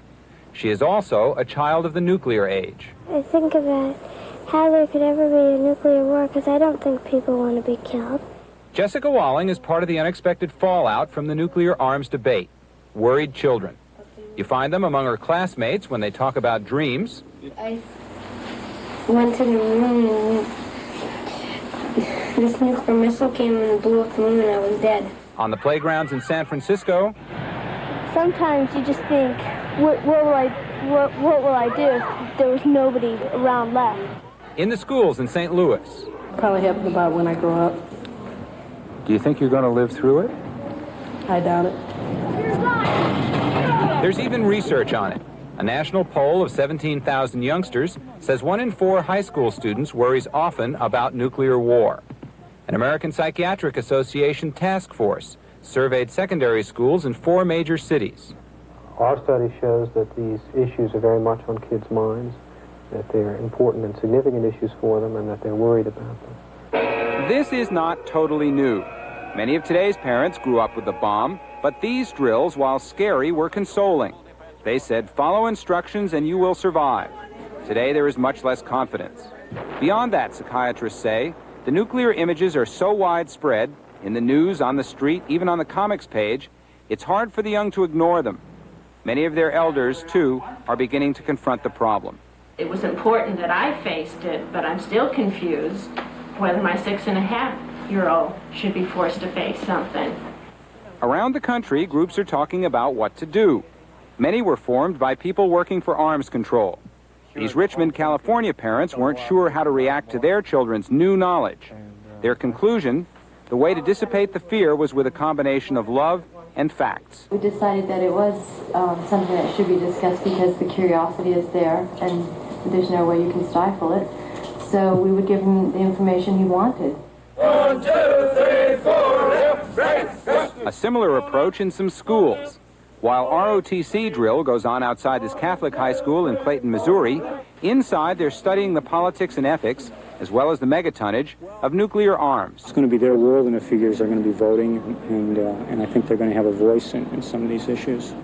Joel Delfa tries to fill his students with facts and encourages them to do something. He says action is a good antidote to anxiety. Other schools are working with littler children to uncover their fears and to meet them with the reassurance that adults, like kids, don't want to see the world blown up. In Jessica Walling's class in Brookline, a special discussion. It's run by a psychiatrist and a teacher who help the schools teach about nuclear issues. They want to see if children as young as 3rd grade are scared. Some of them are. I'm just worried that I might die, and I don't want nuclear wars to happen. At times like this, the adults step in. And one of the things that I keep hearing a lot of you say is that you're worried about growing up and thinking about having a baby. I mean, I'm older than you, and I would love to have a baby because I think the world's going to be here. Afterwards, on the schoolyard, the children say it helped. It made me feel better because they said that there probably wouldn't be a nuclear war. As they grow up, they'll find out the issue is more complicated than that, and they, like their elders, must live with the possibility of nuclear annihilation. Helping them not get tangled in fear will help them face this unsettled future. Bill Schechner, NBC News, Brookline, Massachusetts.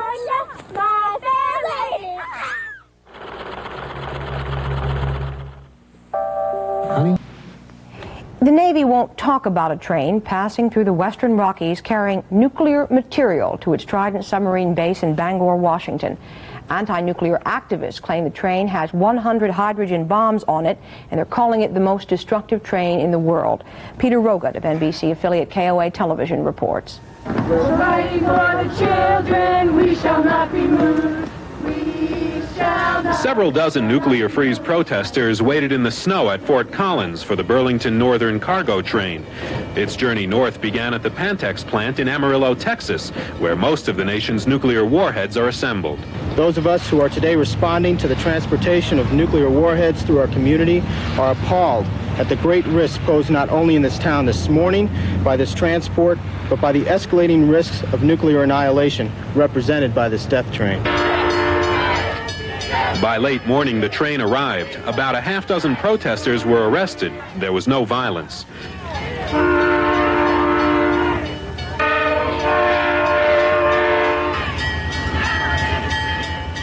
The train was forced to stop for about 5 minutes before resuming its slow journey to the Trident nuclear submarine base in Bangor, Washington. Peter Rogat for NBC News, Fort Collins, Colorado. Eastern Airlines machinists have voted down what the airline called its final contract offer. The union says it will walk out unless another offer is made. There may have been any hint of impropriety. Tom? A white train that touched off a series of protests as it moved across western America arrived at its destination today, and it was greeted by still another demonstration. As David Burrington reports tonight, it is believed to be a nuke train. This is the first time that a train apparently carrying nuclear bombs has been tracked cross-country by anti-nuclear demonstrators. Protest groups said the train carried up to 100 hydrogen warheads. The Department of Energy said only that the cargo was hazardous. This was its destination today, the Trident submarine base in Puget Sound, which only last week welcomed its second Trident sub. Just outside the base, there was a final demonstration led by those who first asked people to protest along the route. That's what's important about this. People don't have to come to a demonstration in Bangor. They can stay at home, look at the nuclear warheads going through their own community. As the train arrived, some protesters tried to block its way.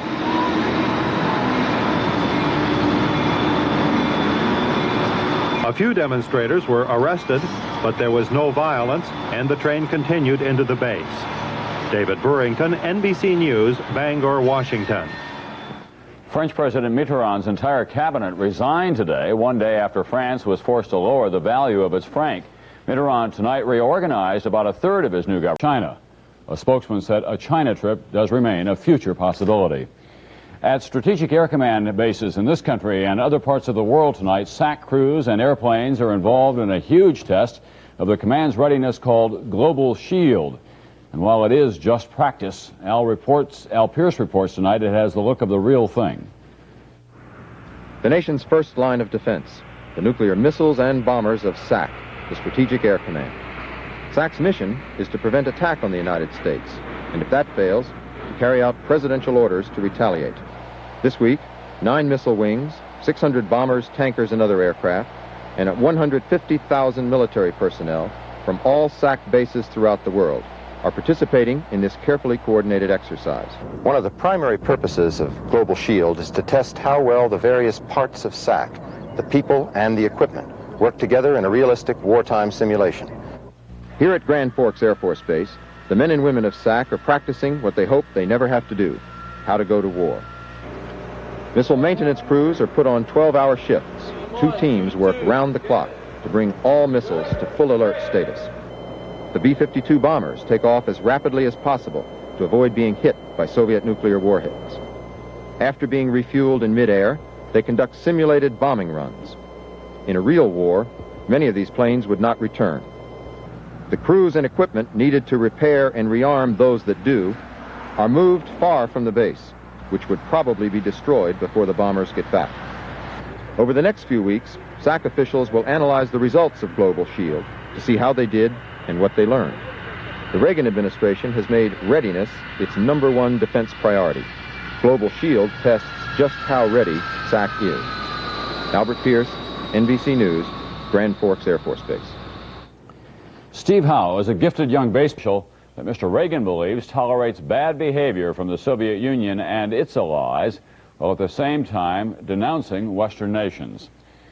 To many people, the prospect of a nuclear war is something they would just rather not think about.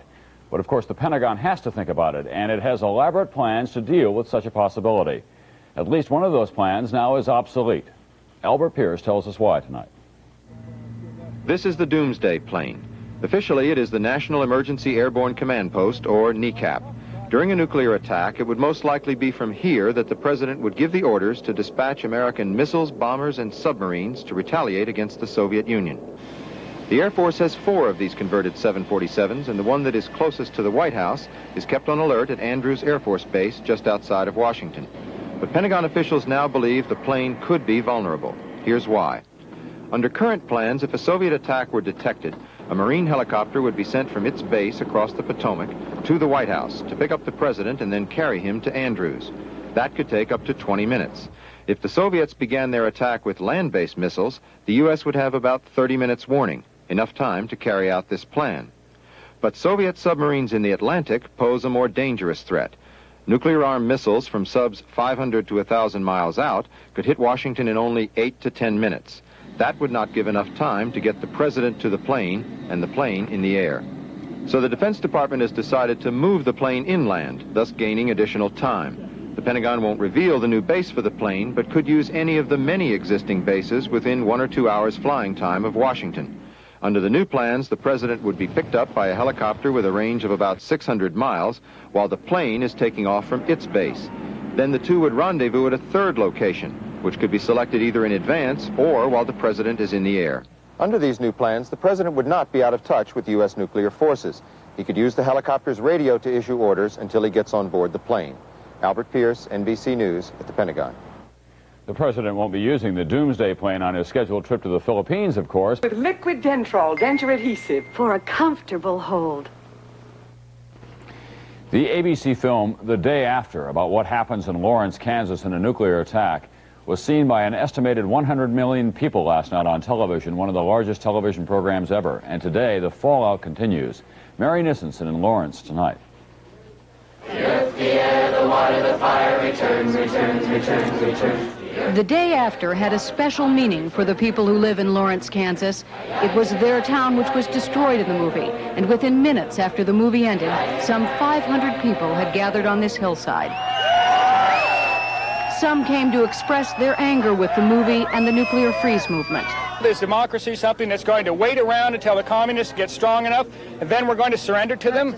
But most who came to protest against the arms race. I think we're the last generation if this continues. I just have very strong feelings about the kind of world we live in. I would like to continue to live in it, you know? Laurel Osterkamp and her mother had been extras in The Day After. Last night, they watched themselves die on television. One of Laurel's friends watched with them. Watching the movie was hard for Laurel. Being in it changed her outlook.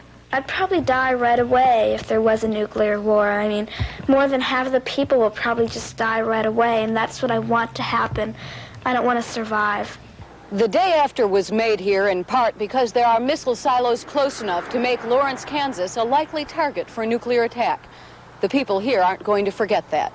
In Laurel's 6th grade class this morning, the children were worried about surviving a Holocaust. Truth hurts because, you know, this kind of thing could happen tomorrow. Some experts say those fears are unavoidable in today's society. It's possible some children will have nightmares after this program. The point I would make here is that the program, the film, doesn't put the fear in children. The fear is there. But the question remains whether the movie increased those anxieties.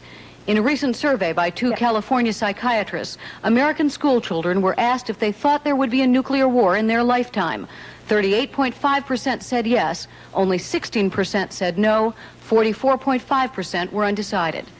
Today, after having seen The Day After, the children in Laurel's class were asked to raise their hands if they felt confident they could avoid a Holocaust. Mary Nissenson, NBC News. Maybe the reason the plane flew off course before the Soviets shot it down. NBC News has learned that the report says circumstantial evidence indicates that the crew punched inaccurate information into the plane's navigational computers.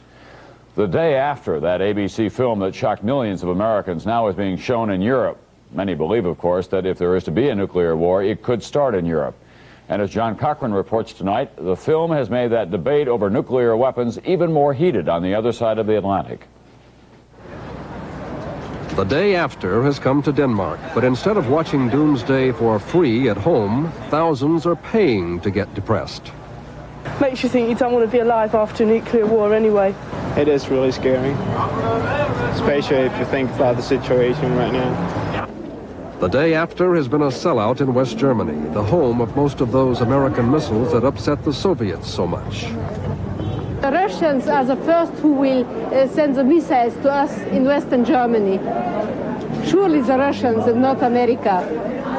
The film being shown here includes dialogue that was dropped from the American version, a reference to the stationing of new American missiles in Germany. That it was the coordinated movement of the Pershing II launchers that had provoked the original Soviet. In London, the Houses of Parliament will get a special preview tomorrow of The Day After. The rest of Britain will see it on TV this weekend. If it ever happens, there may not be a day after. Next Saturday... The British government, like the Reagan administration, is so concerned about public reaction that a cabinet official will appear on TV immediately after the film. Defense Secretary Heseltine will argue that nuclear weapons prevent war. I noticed very interestingly in the Washington Post the polls about American opinion following the film. If anything, if there is a conclusion, it is that people became more supportive of the defense strategy we were all pursuing rather than less. But even before the film is shown on TV here, a new poll shows that most young people in Britain, teenagers from 15 to 18, believe there will be a nuclear war within their lifetime.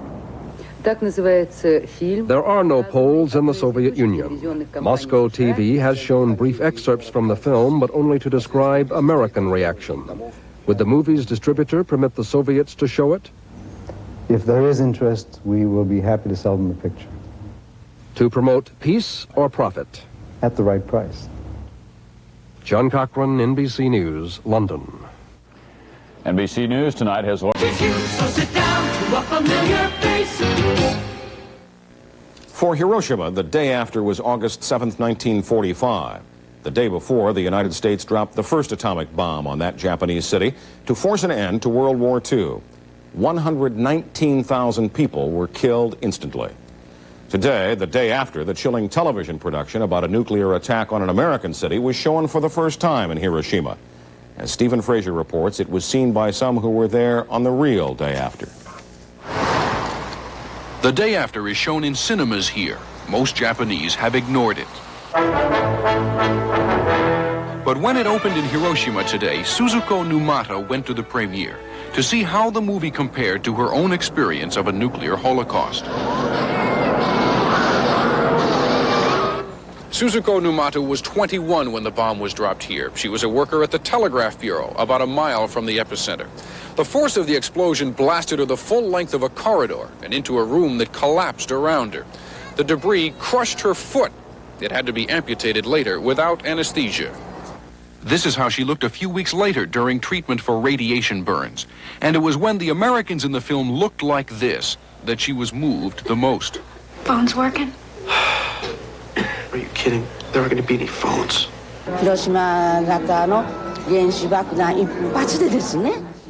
Afterwards, she said what happened in Hiroshima was worse than the film, even though the first atomic bomb was small. And yes, the movie did bring back painful memories, but she forces herself to remember the bombing every day so she can spread the story. It's a story she thinks many people would like to forget, especially other Japanese. Hiroshima's survivors were not encouraged to talk about what happened there. Many were shunned, kept out of public baths, for example, by others who feared contamination. Suzuko Numata is one of the survivors who want people to confront their experiences. But she is 61 now, not much time left. So she's pleased that this movie was made. It could carry on her attempts to warn others if they listen. But at the movie's first showing today, there were only 150 people watching. Stephen Frazier, NBC News, Hiroshima. And that's Nightly News for Saturday. John Palmer will be here tomorrow night. I'm Bob Jameson. Good night. 8-hour aspirin. Bayer timed release aspirin. On special segment tonight, Target USSR. The targets that American military planners want to hit in the Soviet Union if that terrible day ever comes and there is nuclear war. The targets are constantly being evaluated and reevaluated, and John Hart reports tonight the current plan is to hit thousands of targets and still have enough nuclear weapons left over for the next war. Critics say that's madness. Receiving message this time. Lima, Alpha, Uniform, November. Rehearsing World War III at a missile base in South Dakota. Enable switch enabled. Enabled. It is now the official defense doctrine of the United States that nuclear war is fightable and controllable and winnable. Key turn on my mark. 3, 2, 1, march. A secret targeting plan that went into effect last October 1st now has the United States preparing for a nuclear war lasting 2 months or longer should deterrence fail, envisioning week after week of nuclear salvos. 11 is launch in process at this time. And policy requires that a large number of nuclear weapons and their communications be able to survive this nuclear war however long. That means having enough left over for the next war, World War IV. This is America's plan for preventing war, scaring off the Russians, deterrence. What deterrence is all about is preservation of peace, not about war fighting. That is, could be an ultimate end if deterrence fails. Preparing for the failure of deterrence, the plans to fight a nuclear war, prevail, and have a nuclear force left over, are the driving doctrines behind the nuclear buildup, the MX, the B-1 bombers, the cruise missiles, the Trident submarine, and the adding of nuclear warheads at the rate of 3 a day, $70 billion worth of buildup in next year's budget. It is preferred that they all go unused. Our preference, everybody's preference in the world is never to use nuclear weapons. As head of the Strategic Air Command, General Davis is in charge of deciding which targets to hit. The target plan is the heart of nuclear policy. It is called SIOP, the Single Integrated Operational Plan. It matches our 10,000 strategic nuclear warheads to some 40,000 targets in the Soviet Union alone. It is updated every day and locked into computers on the ground and on the flying command posts. The complete plan flies with a military commander on this airplane and in an Apple computer on the president's airplane. Every day the target plan is adjusted for weather, prevailing winds, moisture content over the targets, and which weapons are on alert. Each of the weapons is rated on how likely it is to arrive and do the damage assigned to it, as the targeteers say, to rubble, gravel, or dust. This is rubble, Nagasaki. Our smallest strategic warhead is twice as powerful as the bomb that did this to a city of 250,000 people. Many are aimed at far smaller targets. How small is revealed by a professor at Australian National University in Canberra, Desmond Ball, a strategic analyst who has been briefed heavily by the targeteers. They include Communist Party buildings and KGB headquarters in some outlying towns in Siberia or in South Central Soviet Union. which may only be manned by 5 or 10 or a dozen people. It is not known how many warheads are assigned to Moscow, but Desmond Ball says there are 60 targets within the city limits. A great proportion of the targets in the PSYOP are located in cities. We do not, I repeat, we do not knowingly target population centers. But you do knowingly target other targets where a lot of people live nearby. You can't help but doing that, can you? Your words. The question for more than 3 decades has been, what is enough to deter?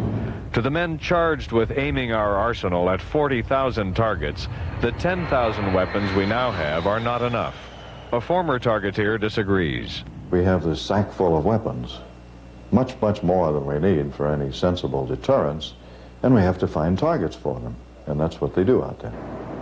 Admiral Geiler spent 2 years as number 2 man in the targeting room above the SAC command post. Geiler rejects the idea of the long war, nuclear salvos alternating with negotiations. The idea that people will be more reasonable once they've been nuked than before they've been nuclear hit is just nonsense. Prudence dictates that you do that planning. Wherever the president is, the trigger of nuclear policy, the briefcase, is always near, containing not a button, but the day's go codes, which are supposed to offer him a variety of nuclear wars to fight, including the 2-month war ending in triumph with an arsenal left over for another war. On Frunze embankment in Moscow, the Soviet Defense Ministry indicates it will not cooperate. The official policy of the men in long gray coats is for short and total war, to answer nuclear attack by destroying America's leadership, military, and economy in one massive, obliterating blow. John Hart, NBC News, Omaha. Next, how old is Gary Hart? Why did he change his name? Roger Mudd tries to find out. Like to try total? $1,000 each. The white train rides anonymously, giving no hint of where it's going or what it holds. It's a stark image. Some people say that it reminds them of death, and there's something to that. The white train carries nuclear warheads, moving them from their final assembly point in Amarillo, Texas, to submarine and other military bases. Tonight, Bob Abernathy follows the white train's latest run. The white train is heavily guarded against terrorists, and the government says it would not expect any explosion or radiation if the train were derailed. Nevertheless, protesters stopped the train in Memphis, Tennessee. Are you going to move? Take her out. Are you going to move? You're under arrest. Are you going to move? Take him out. 6 people went to jail not because they fear an accident or radiation, but because they see the white train as an ugly symbol of the arms race they want stopped. We realize that in World War II, millions of people must have watched trains go by their houses every day that were filled with people who were going to be killed, exterminated, and they did nothing. We think this train is the equivalent of that, and we did something. The government won't say what this train contains, but the protesters think it carries up to 180 Poseidon warheads, each one with 4 times the power of the Hiroshima bomb.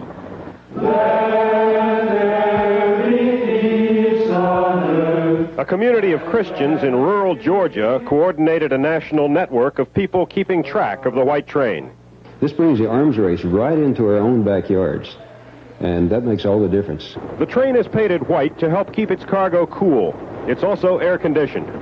This trip was delayed by bad weather as well as protests, but tonight the train was due at the Charleston, South Carolina Naval Base.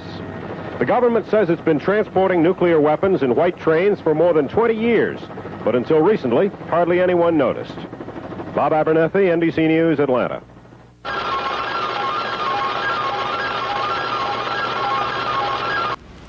Special segment tonight takes a look at some frightening new weapons built to fight an underwater war. These are submarines, much larger than those of World War II, of course, and far more deadly. The newest of them is scheduled to join the U.S. fleet this Saturday. Garrick Utley tonight on the challenge awaiting it. It is awesome. The Henry M. Jackson. Its size, 560 feet long, Its destructive power, 24 nuclear missiles, each with 8 to 10 warheads, able to annihilate cities and military targets 4,000 miles away. The United States has 34 nuclear missile submarines. The Soviet Union has almost twice that number, and some are as big and destructive as the Jackson. Some operate just several hundred miles off our coasts. I can guarantee you on any given day there are enough missiles deployed in the Atlantic to do irrevocable damage as far as the East Coast and the industrial base of the United States is concerned. That's him right there. This Soviet submarine was forced to surface 470 miles off the South Carolina coast last year when it became entangled in American underwater listening devices. It was a reminder of how close Soviet subs sometimes operate to American shores. A nuclear missile is only 6 minutes away. The underwater arms race will not be decided by which country can build the biggest submarines with the most destructive missiles, but rather by which side has the quietest subs, able to prowl the ocean's depths undetected. And it's in this key area that the United States has an important advantage. All stations TA, we have a possible submarine contact bearing 294, 3,500 yards ahead. For Europe bogey 8015, take with missiles, cover with guns. The combat room aboard the USS Doyle, an anti-submarine frigate. Its goal, to detect Soviet submarines and in war, destroy them. The Russians do the same thing. But Soviet submarines are noisier and therefore easier to find. Another American advantage is geography. When Soviet submarines leave port, they are tracked on the surface by satellites. After they submerge, they must pass through narrow ocean passages where sound surveillance systems, underwater microphones called SOSUS, have been placed. They tell when a submarine moves into the Atlantic. It's a similar situation in the Pacific. The visible part of this cat-and-mouse game is what takes place on the surface. It is a contest of the blind. Listening is everything. Sonar buoys with their microphones are one way of listening to what is happening beneath the surface. The technology is so advanced that sometimes the identity of an individual submarine can be determined just by the sound it makes. When a submarine is detected, an airborne device called MAD can pinpoint its precise location by determining where its metal hull disturbs the Earth's magnetic field. Once it is found, the kill is relatively easy, and the priority targets are the missile submarines. We will attempt to maintain some sort of loose capability on 100% of those targets. I think we maintain the type of handle where if we feel the situation is getting tighter or what have you, or for any reason, we can bring those particular submarines under control in a very, very short period of time. But it's becoming harder and harder to maintain that handle. The Soviet Union is keeping its newest and biggest missile submarines further away from American search planes and ships. They are designed to hide under the polar ice cap for months at a time, ready to break through the ice to launch their missiles. He's heading for the sub. He's got a visual on him. And American submarines are also becoming harder to detect. The newest ones are the quietest ever. The fact is that even if the Navy knew where all the Soviet submarines are located, there is no way it could destroy them all before they fired their missiles. And the Russians know the opposite is just as true. That is called nuclear deterrence, and that is what submarines are all about. Garrett Utley, NBC News. No one can say for sure who planted the mines that damaged at least 19 ships this summer in the Red Sea, but the State Department said today that there is persuasive circumstantial evidence that it was square sail. There's more for your life at Sears. On special segment tonight, the deadly launch of a nuclear missile from an American submarine. Tonight, in part 2 of his series on the underwater war between the United States and the Soviet Union, Garrett Utley goes aboard a sub for a test of the moment of truth and death.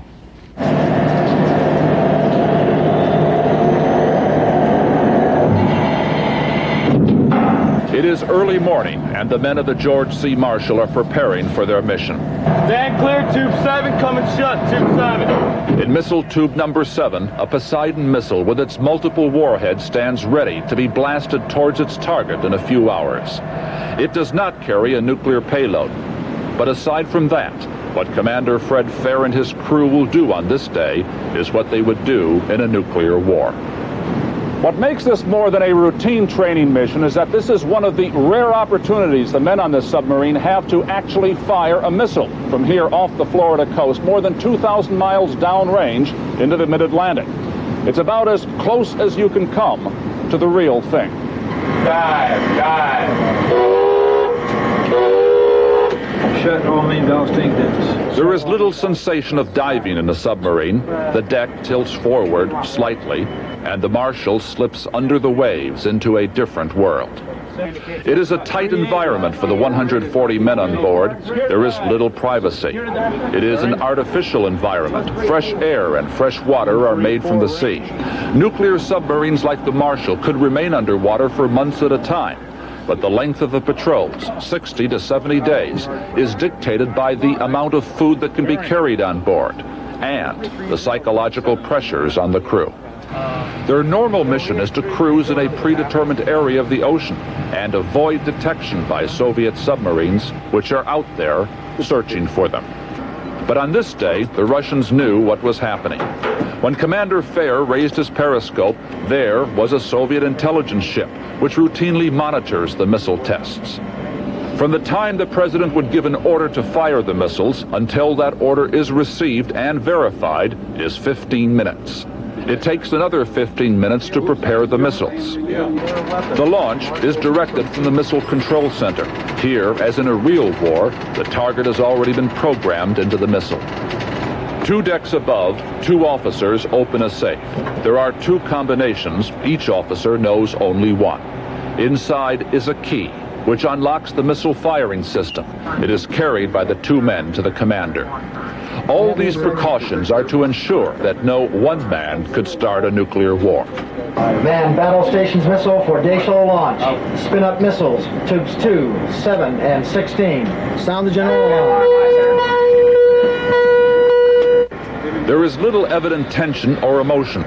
Perhaps because this is not the real thing, or perhaps it's because the men are trained not to question what they are doing, but to just do it.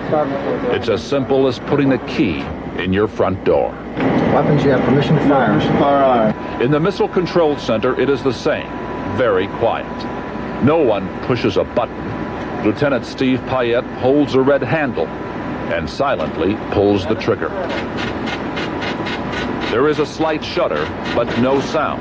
7, away. As the missile is hurled to the surface.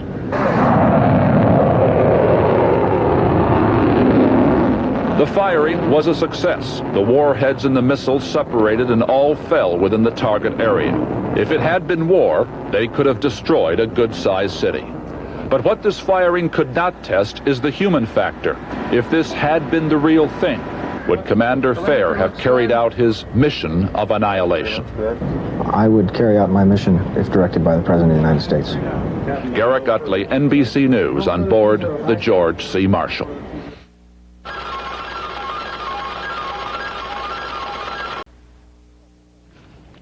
Special segment tonight, the life of a submariner in the nuclear age. When Joel Weber goes down to the sea, it is difficult duty and a long time away from his family. Tonight, Garrett Utley winds up his series on the underwater world of nuclear subs with a look at the people involved, at home and at sea. Flooding in the engine room. Flooding in the engine room. Go forward,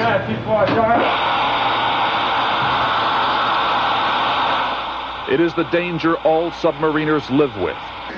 Flooding underwater, which can send a submarine and the men aboard to the bottom. This flood chamber at the Navy Submarine School in Groton, Connecticut can simulate leaks at depths up to 150 feet, but submarines operate far deeper than that. That is part of the psychological pressure submariners work and live under. And that is why instructors watch closely to judge who may crack under the pressure. 25% of the men entering submarine school never make it into a sub. A nuclear submarine is one of the most sophisticated and complex things man has ever developed. And the men who serve aboard it are subjected to all kinds of pressures, including the ultimate one, whether if the doomsday moment ever comes. they will actually push the button. Permission to fire. Following the Cuban Missile Crisis in 1962, the closest we have come to nuclear war, the Navy added special questions to its psychological tests to identify and reject those who might not fire the missiles when ordered to do so. Today, the Navy is confident that the men, as well as the machinery, will function as they are supposed to. 16 away.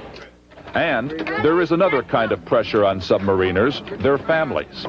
Lieutenant Commander Joel Weber is the executive officer on a nuclear missile submarine. He's been in the submarine service 11 years.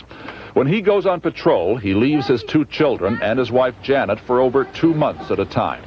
How do you handle that? I talk about it with my kids. We talk about missing Daddy. We have pictures. We have a tape of bedtime stories that Daddy's made, so we listen to the tape. Sometimes we just sit down and cry. When a submarine returns from a 70-day patrol, the men have about 90 days on shore. Time to enjoy the sun, to do things for which there is no space on submarines. The Navy even supplies a yacht club for submariners who want to sail on the surface. Despite this and bonus pay, the Navy finds it hard to keep men in submarines, especially officers. Fewer than half of them stay in the submarine service after completing their first 4-year tour of duty. And those who do make it a career know that if they stay in 20 years, when they add up all their patrols, they will have spent 6 years of their lives underwater. That is what Commander Fred Fair and his wife Lynn have gone through. It doesn't get easier. What causes submariners to leave the service? Well, the number one reason that people give right now is family separation. How many more missions would you like to see your husband go on? How much more separation would you be able to accept? He'll at least finish this tour. And after that? And after that, we'll see. Later this month, Commander Fair will leave his family again. Early one morning, he will take his submarine, the George C. Marshall, somewhere out into the Atlantic and disappear for another 2 months. Garrick Utley, NBC News, Groton, Connecticut. That's nightly news for this Friday night. I'm Tom Brokaw. Connie Chung will be here tomorrow night. For now, nuclear war would be bad enough, but what if it brought on a nuclear winter, a change in the climate so severe that much of the world would be frozen out? Some scientists believe that's what would happen. Others scoff at the idea. Well, today the National Academy of Sciences took sides, and Robert Hager has details. 14 months ago, Cornell scientist Carl Sagan and 4 colleagues first suggested that nuclear war would result not only in massive fallout and immediate deaths, but then a nuclear winter with darkened skies, freezing temperatures, and catastrophic effect for those who remained alive. But Dr. Edward Teller, father of the hydrogen bomb, disagreed and said a nuclear winter was not likely. Today, a panel appointed by the prestigious National Academy of Sciences agreed with Sagan, Harvard's Professor George Carrier. There's a clear possibility that a major nuclear exchange could produce enough smoke and dust to cause severe temperature drops over much of the northern hemisphere. The committee said if only half the present nuclear arsenal were fired, blasts on the ground would send dust spewing into the atmosphere. Blasts in the air would set cities and forests ablaze, pouring dense black smoke aloft. The smoke would settle 6 miles above the Earth's surface, 180 million tons of it, remaining for weeks. The dust would be scattered up to 11 miles high, 15 million tons of it, and could stay there as long as a year. The sun's rays would be reflected away from the Earth by the dust and would be absorbed by the black smoke. The panel said temperatures could drop from 18 to 45 degrees below normal if it were summertime. The cold could last from 6 weeks to 5 months. And the panel said when normal temperatures returned, an excess of dangerous ultraviolet rays would penetrate to the Earth's surface because much of the ozone layer would have been depleted. Carl Sagan, after reading today's report. It can be an unprecedented disaster for our global civilization and for our species. Today's report goes to the Pentagon, which is under orders from Congress to consider the implications for U.S. nuclear policy.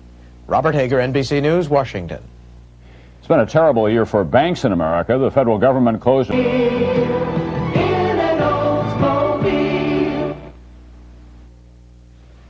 You could call it Nuke Pack. It is a nuclear weapon that fits more or less into a soldier's backpack. Each Nuke Pack's force is roughly 1/1200th that of the bomb that crushed Hiroshima. On this program last week, we reported that American forces have 100 Nuke Packs in West Germany alone. And as Fred Francis reports tonight, some Germans find that upsetting.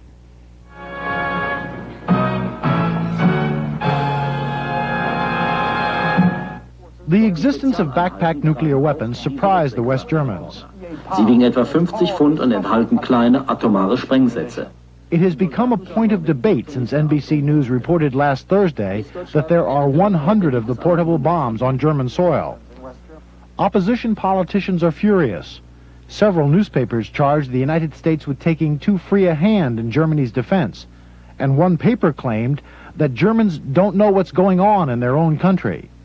The 58-pound bomb, called a Special Atomic Demolition Munition, has been part of NATO's war plan since 1964. The Green Berets based outside Bad Tolz are prepared to use the very low-yield nuclear bombs to destroy airports, dams, and other vital targets behind enemy lines. The bombs are detonated with a timing device. The backpack weapon these men will carry is 250 times more powerful than the bomb which blew up the Marine barracks in Beirut. The Green Berets outside Bad Tolz are not the only soldiers in Europe with this special nuclear expertise. NBC News has learned that units from Great Britain, Belgium, Holland, Greece, Turkey, Italy, and West Germany have been taught how to use the backpack explosives. Military analyst William Arkin questions whether such weapons are really a deterrent. Special atomic demolition munitions are the product of the 1950s when we were nuclearizing every component of our armed forces and even created nuclear landmines. They should be withdrawn from Europe. The backpack nuclear mission is not unique to Europe and the Green Berets.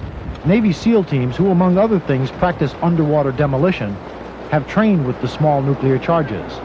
Those Navy SEAL teams are based in Machrihanish, Scotland, Subic Bay, the Philippines, Roosevelt Roads, Puerto Rico, and Little Creek, Virginia. In addition to Bad Tolz, West Germany, the Army's nuclear teams are in Uijeongbu, South Korea, and Fort Devens, Massachusetts. The Marines, too, have nuclear ordnance platoons in Okinawa, Camp Lejeune, North Carolina, and 29 Palms, California. In Europe, the weapons would also be used if Warsaw Pact troops overran NATO positions. Under one of NATO's operational plans, numbered 4304, the Green Berets are called stay-behind forces, who would destroy targets that might be useful to the enemy. Fred Francis, NBC News, the Pentagon. The White House announced this afternoon that it wants Energy Secretary Donald Hodel to remain in the cabinet, but in a new job. As we reported last... Good evening, I'm Tom Brokaw with NBC Nightly News. The Pershing II is one of the controversial new American nuclear missiles being installed in Europe. And today there was a terrible accident involving a Pershing, but it was not armed with a nuclear warhead at the time. The propellant in the rocket engine caught fire and 3 American soldiers were killed. The accident occurred at a U.S. military base near Heilbronn, West Germany. And as Phil Brimman reports tonight, this is not the first time the Pershing has been involved in a mishap. A large tent stood in tatters tonight at Camp Red Leg on the edge of Heilbronn. Thousands of pounds of solid rocket fuel had caught fire here as a Pershing II rocket was being assembled in a training exercise. Soldiers with a crane were lifting a newly delivered rocket stage from its shipping canister when, for no apparent reason, the engine started, igniting the fuel. The commanding general, Raymond Haddock. There was no explosion and no nuclear weapons were involved. But 3 soldiers were burned to death. 12 others were injured, only 2 of them seriously. There are at least 54 Pershing IIs in West Germany. They are NATO's answer to a new type of Soviet missile. Last summer, another unarmed Pershing II on a training mission tipped over in a farm lane after passing through a few German towns. That time, no fire and no casualties. Most West Germans seem willing to live with the missiles, but tonight a few townsfolk gathered to say again that nuclear war is not all they're afraid of. I think it's very dangerous with the Pershing II here. We hope that more people arouse because of this accident. In the last month, there have been more than a dozen incidents of relatively minor terrorism directed mostly against U.S. military property. But U.S. officials tonight say this was an accident. Phil Bremen, NBC News, Heilbronn, West Germany. Understandably, the accident caused some concern at the Pentagon today, and Fred Francis is there tonight. Fred, the big question, I suppose, on the minds of everyone is, what would have happened had there been a nuclear warhead on that missile? Well, Tom, the missiles are never upright, never pointing towards the sky, and if there had been a warhead on it, I guess it would have gone through the front of the launcher. But these missiles are put together in stages, Tom. This first stage that ignited is some 9,000 pounds and 12 feet tall. And as it was coming out of the canister, somehow the engine hit along the side of the canister, causing a short, which ignited the fuel, the solid rocket fuel. And they are at a loss to explain it tonight. They call it a complete aberration. They must be very concerned as well about West German public reaction, because for a lot of the people in West Germany, these have not been popular weapons. No, they're not. 108 of these Pershings are scheduled to go in, more than 54 in now, and the West Germans, frankly, those who live around the town, don't like it. So concerned that a high-level team has been sent from the Pentagon, a public relations officer, a team from Martin Marietta, which manufactures the missile, and the Army's Missile Command, to find out just what happened. Thanks, Fred. In another part of the world tonight, another problem for the United States, the Islamic Jihad, the holy war. I don't care who tells me I might or what my chances are. Dan Molina, NBC News, Houston. And some high school students faced death, or what they thought was death, in a classroom recently. And that is the subject of John Chancellor's commentary tonight. John? This is the story of something that happened in a high school in Pennsylvania this month, and you ought to pay attention. 53 high school kids in the American Cultures class were subjected to an experiment devised by their teachers. The class was told that school would close early. The reason was that the Soviet Union had attacked an American ship in the Baltic Sea, and that the president would address the nation and a joint meeting of the House and Senate that afternoon. Now, none of this was true, and the false information was given only to that class. No one mentioned nuclear war. It was all designed to make the kids consider the implications of an international crisis in the most realistic way, a kind of civics lesson. It backfired. A number of the students remained calm, but many went into what we might call shock. Some thought nuclear bombs were already on their way, that a nuclear war had started. Some believed they would never see their parents or friends again. Some thought this is the end. Most of them sat in stunned silence. One said, "I'm going to have the biggest party I ever had." Another began to cry. The reaction was so intense and dramatic that the teachers canceled the experiment and told the students the truth. Now, this says something important about these young people. At the first official word of a crisis, they thought their lives were about to end. They thought they were going to die. It's hard to blame them. They live in a world where there are daily discussions of weapons of unimaginable destructiveness. Grown-ups mask the terror with technical language about deterrence or bargaining chips, but the real subject is the possibility of death. Adults don't like to use that word, but kids know what it's all about, and the ones in that classroom showed it. Which is commentary for this evening. Tom? Thanks, John. To Americans, he was best known as the father of Part 2 of our report on America's nuclear command and control system. Tonight, if the unthinkable happens, a nuclear war, can we protect the President of the United States? Fred Francis reports that there are new plans now being developed for his protection, because our thinking about nuclear war has now changed. American war planners now believe that NORAD, the Air Defense Command inside Cheyenne Mountain, Colorado, would sound a warning of a nuclear attack and then be destroyed. The Strategic Air Command in Omaha would also be rubble 30 minutes into a nuclear war. So would the National Military Command Center at the Pentagon. And Raven Rock, the underground command post outside Washington, built to hide the president, would become an airless tomb from today's accurate Soviet warheads. If strategic centers are not safe, where does the president flee? Well, he would become a pea in a giant nuclear shell game we and the Soviets would play. It is now U.S. policy to hide the president, move him around, enable him to manage a long war. The planners of that shell game believe that the first exchange of missiles could evolve into a protracted fight. So the administration is spending $15 billion to make sure the president survives and stays in command. According to Bruce Blair, an expert on war planning, both sides have enough warheads to survive a first exchange. By the most conservative, worst-case calculation one can imagine, there would still be in excess of 4,000 survivable nuclear warheads remaining on the American side following the maximum attack the Soviet Union could mount. Since the 1970s, policy has called for the president to get airborne fast so he can direct those forces.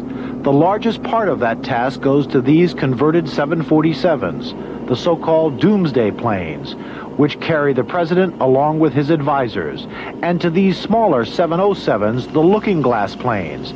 At least one of them has been in the air every hour of every day since 1961.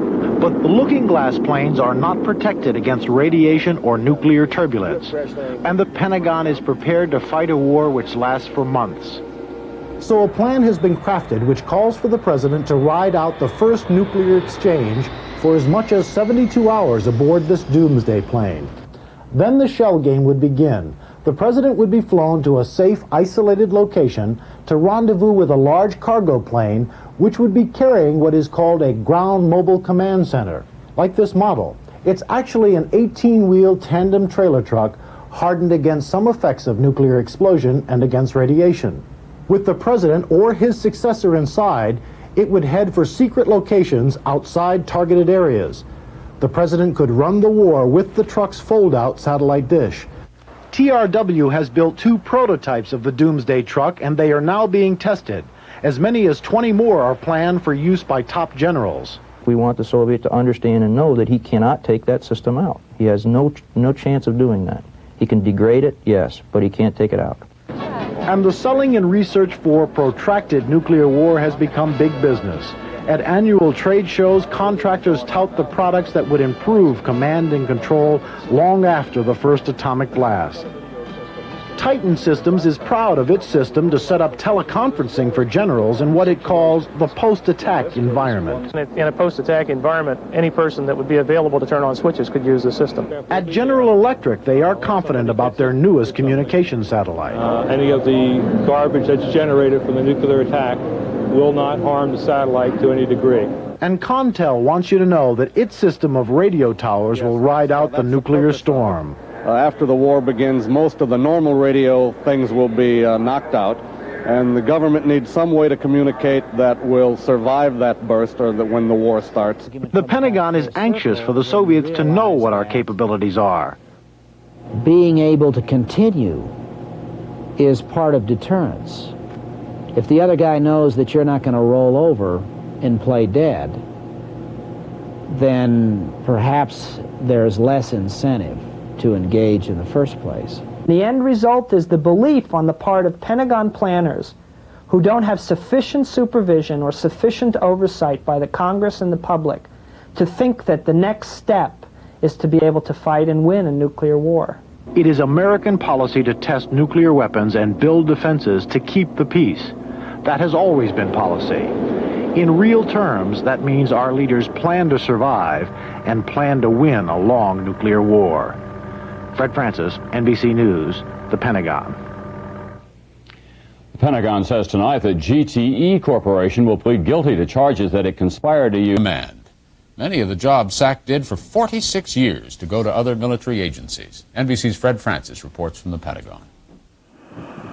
It was the most potent arm of the U.S. military arsenal during most of the Cold War. The Strategic Air Command was synonymous with World War III. Today, its chief target gone, SAC as it was called no longer has its finger on the nuclear trigger. The Soviets feared all its nuclear-capable bombers and land-based atomic-tipped missiles. Americans knew that SAC meant Armageddon, the end of mankind if it was ever ordered into action. At one point, SAC consumed almost half the Pentagon's budget, and almost 300,000 troops and civilians came under its flag. The government went to great lengths to soften its image, even calling its most awesome 10-warhead missile the Peacekeeper. The Air Force chief, using that same Pentagon logic, gave SAC the credit for peace. There is a sense in which you could say, for instance, that Strategic Air Command won the war that it was established to fight, the Cold War. But through the years, Hollywood created an image of SAC that, quite frankly, scared the hell out of people. No one will ever forget Slim Pickens riding an atomic weapon into nuclear oblivion in Dr. Strangelove. And the movie War Games focused on a deep-rooted fear that one day the computers might go haywire and send strategic bombers and missiles on a mission to turn the Earth to rubble. Today, many of SAC's hardware has been absorbed and reassigned by a restructured Air Force at bases which, for the first time, will co-locate fighters, bombers, tankers, and other combat aircraft. SAC is still around, but it is now in charge of planning, not the actual warfighting. And with its demise, the nation is well on the path to a smaller, much smaller arsenal, but one which planners say is more appropriate to a world which is edged away from the nuclear abyss. Fred Francis, NBC News, the Pentagon.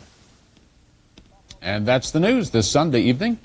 Tom Brokaw will be back tomorrow. I'm Keith Morrison. From all of us at NBC News.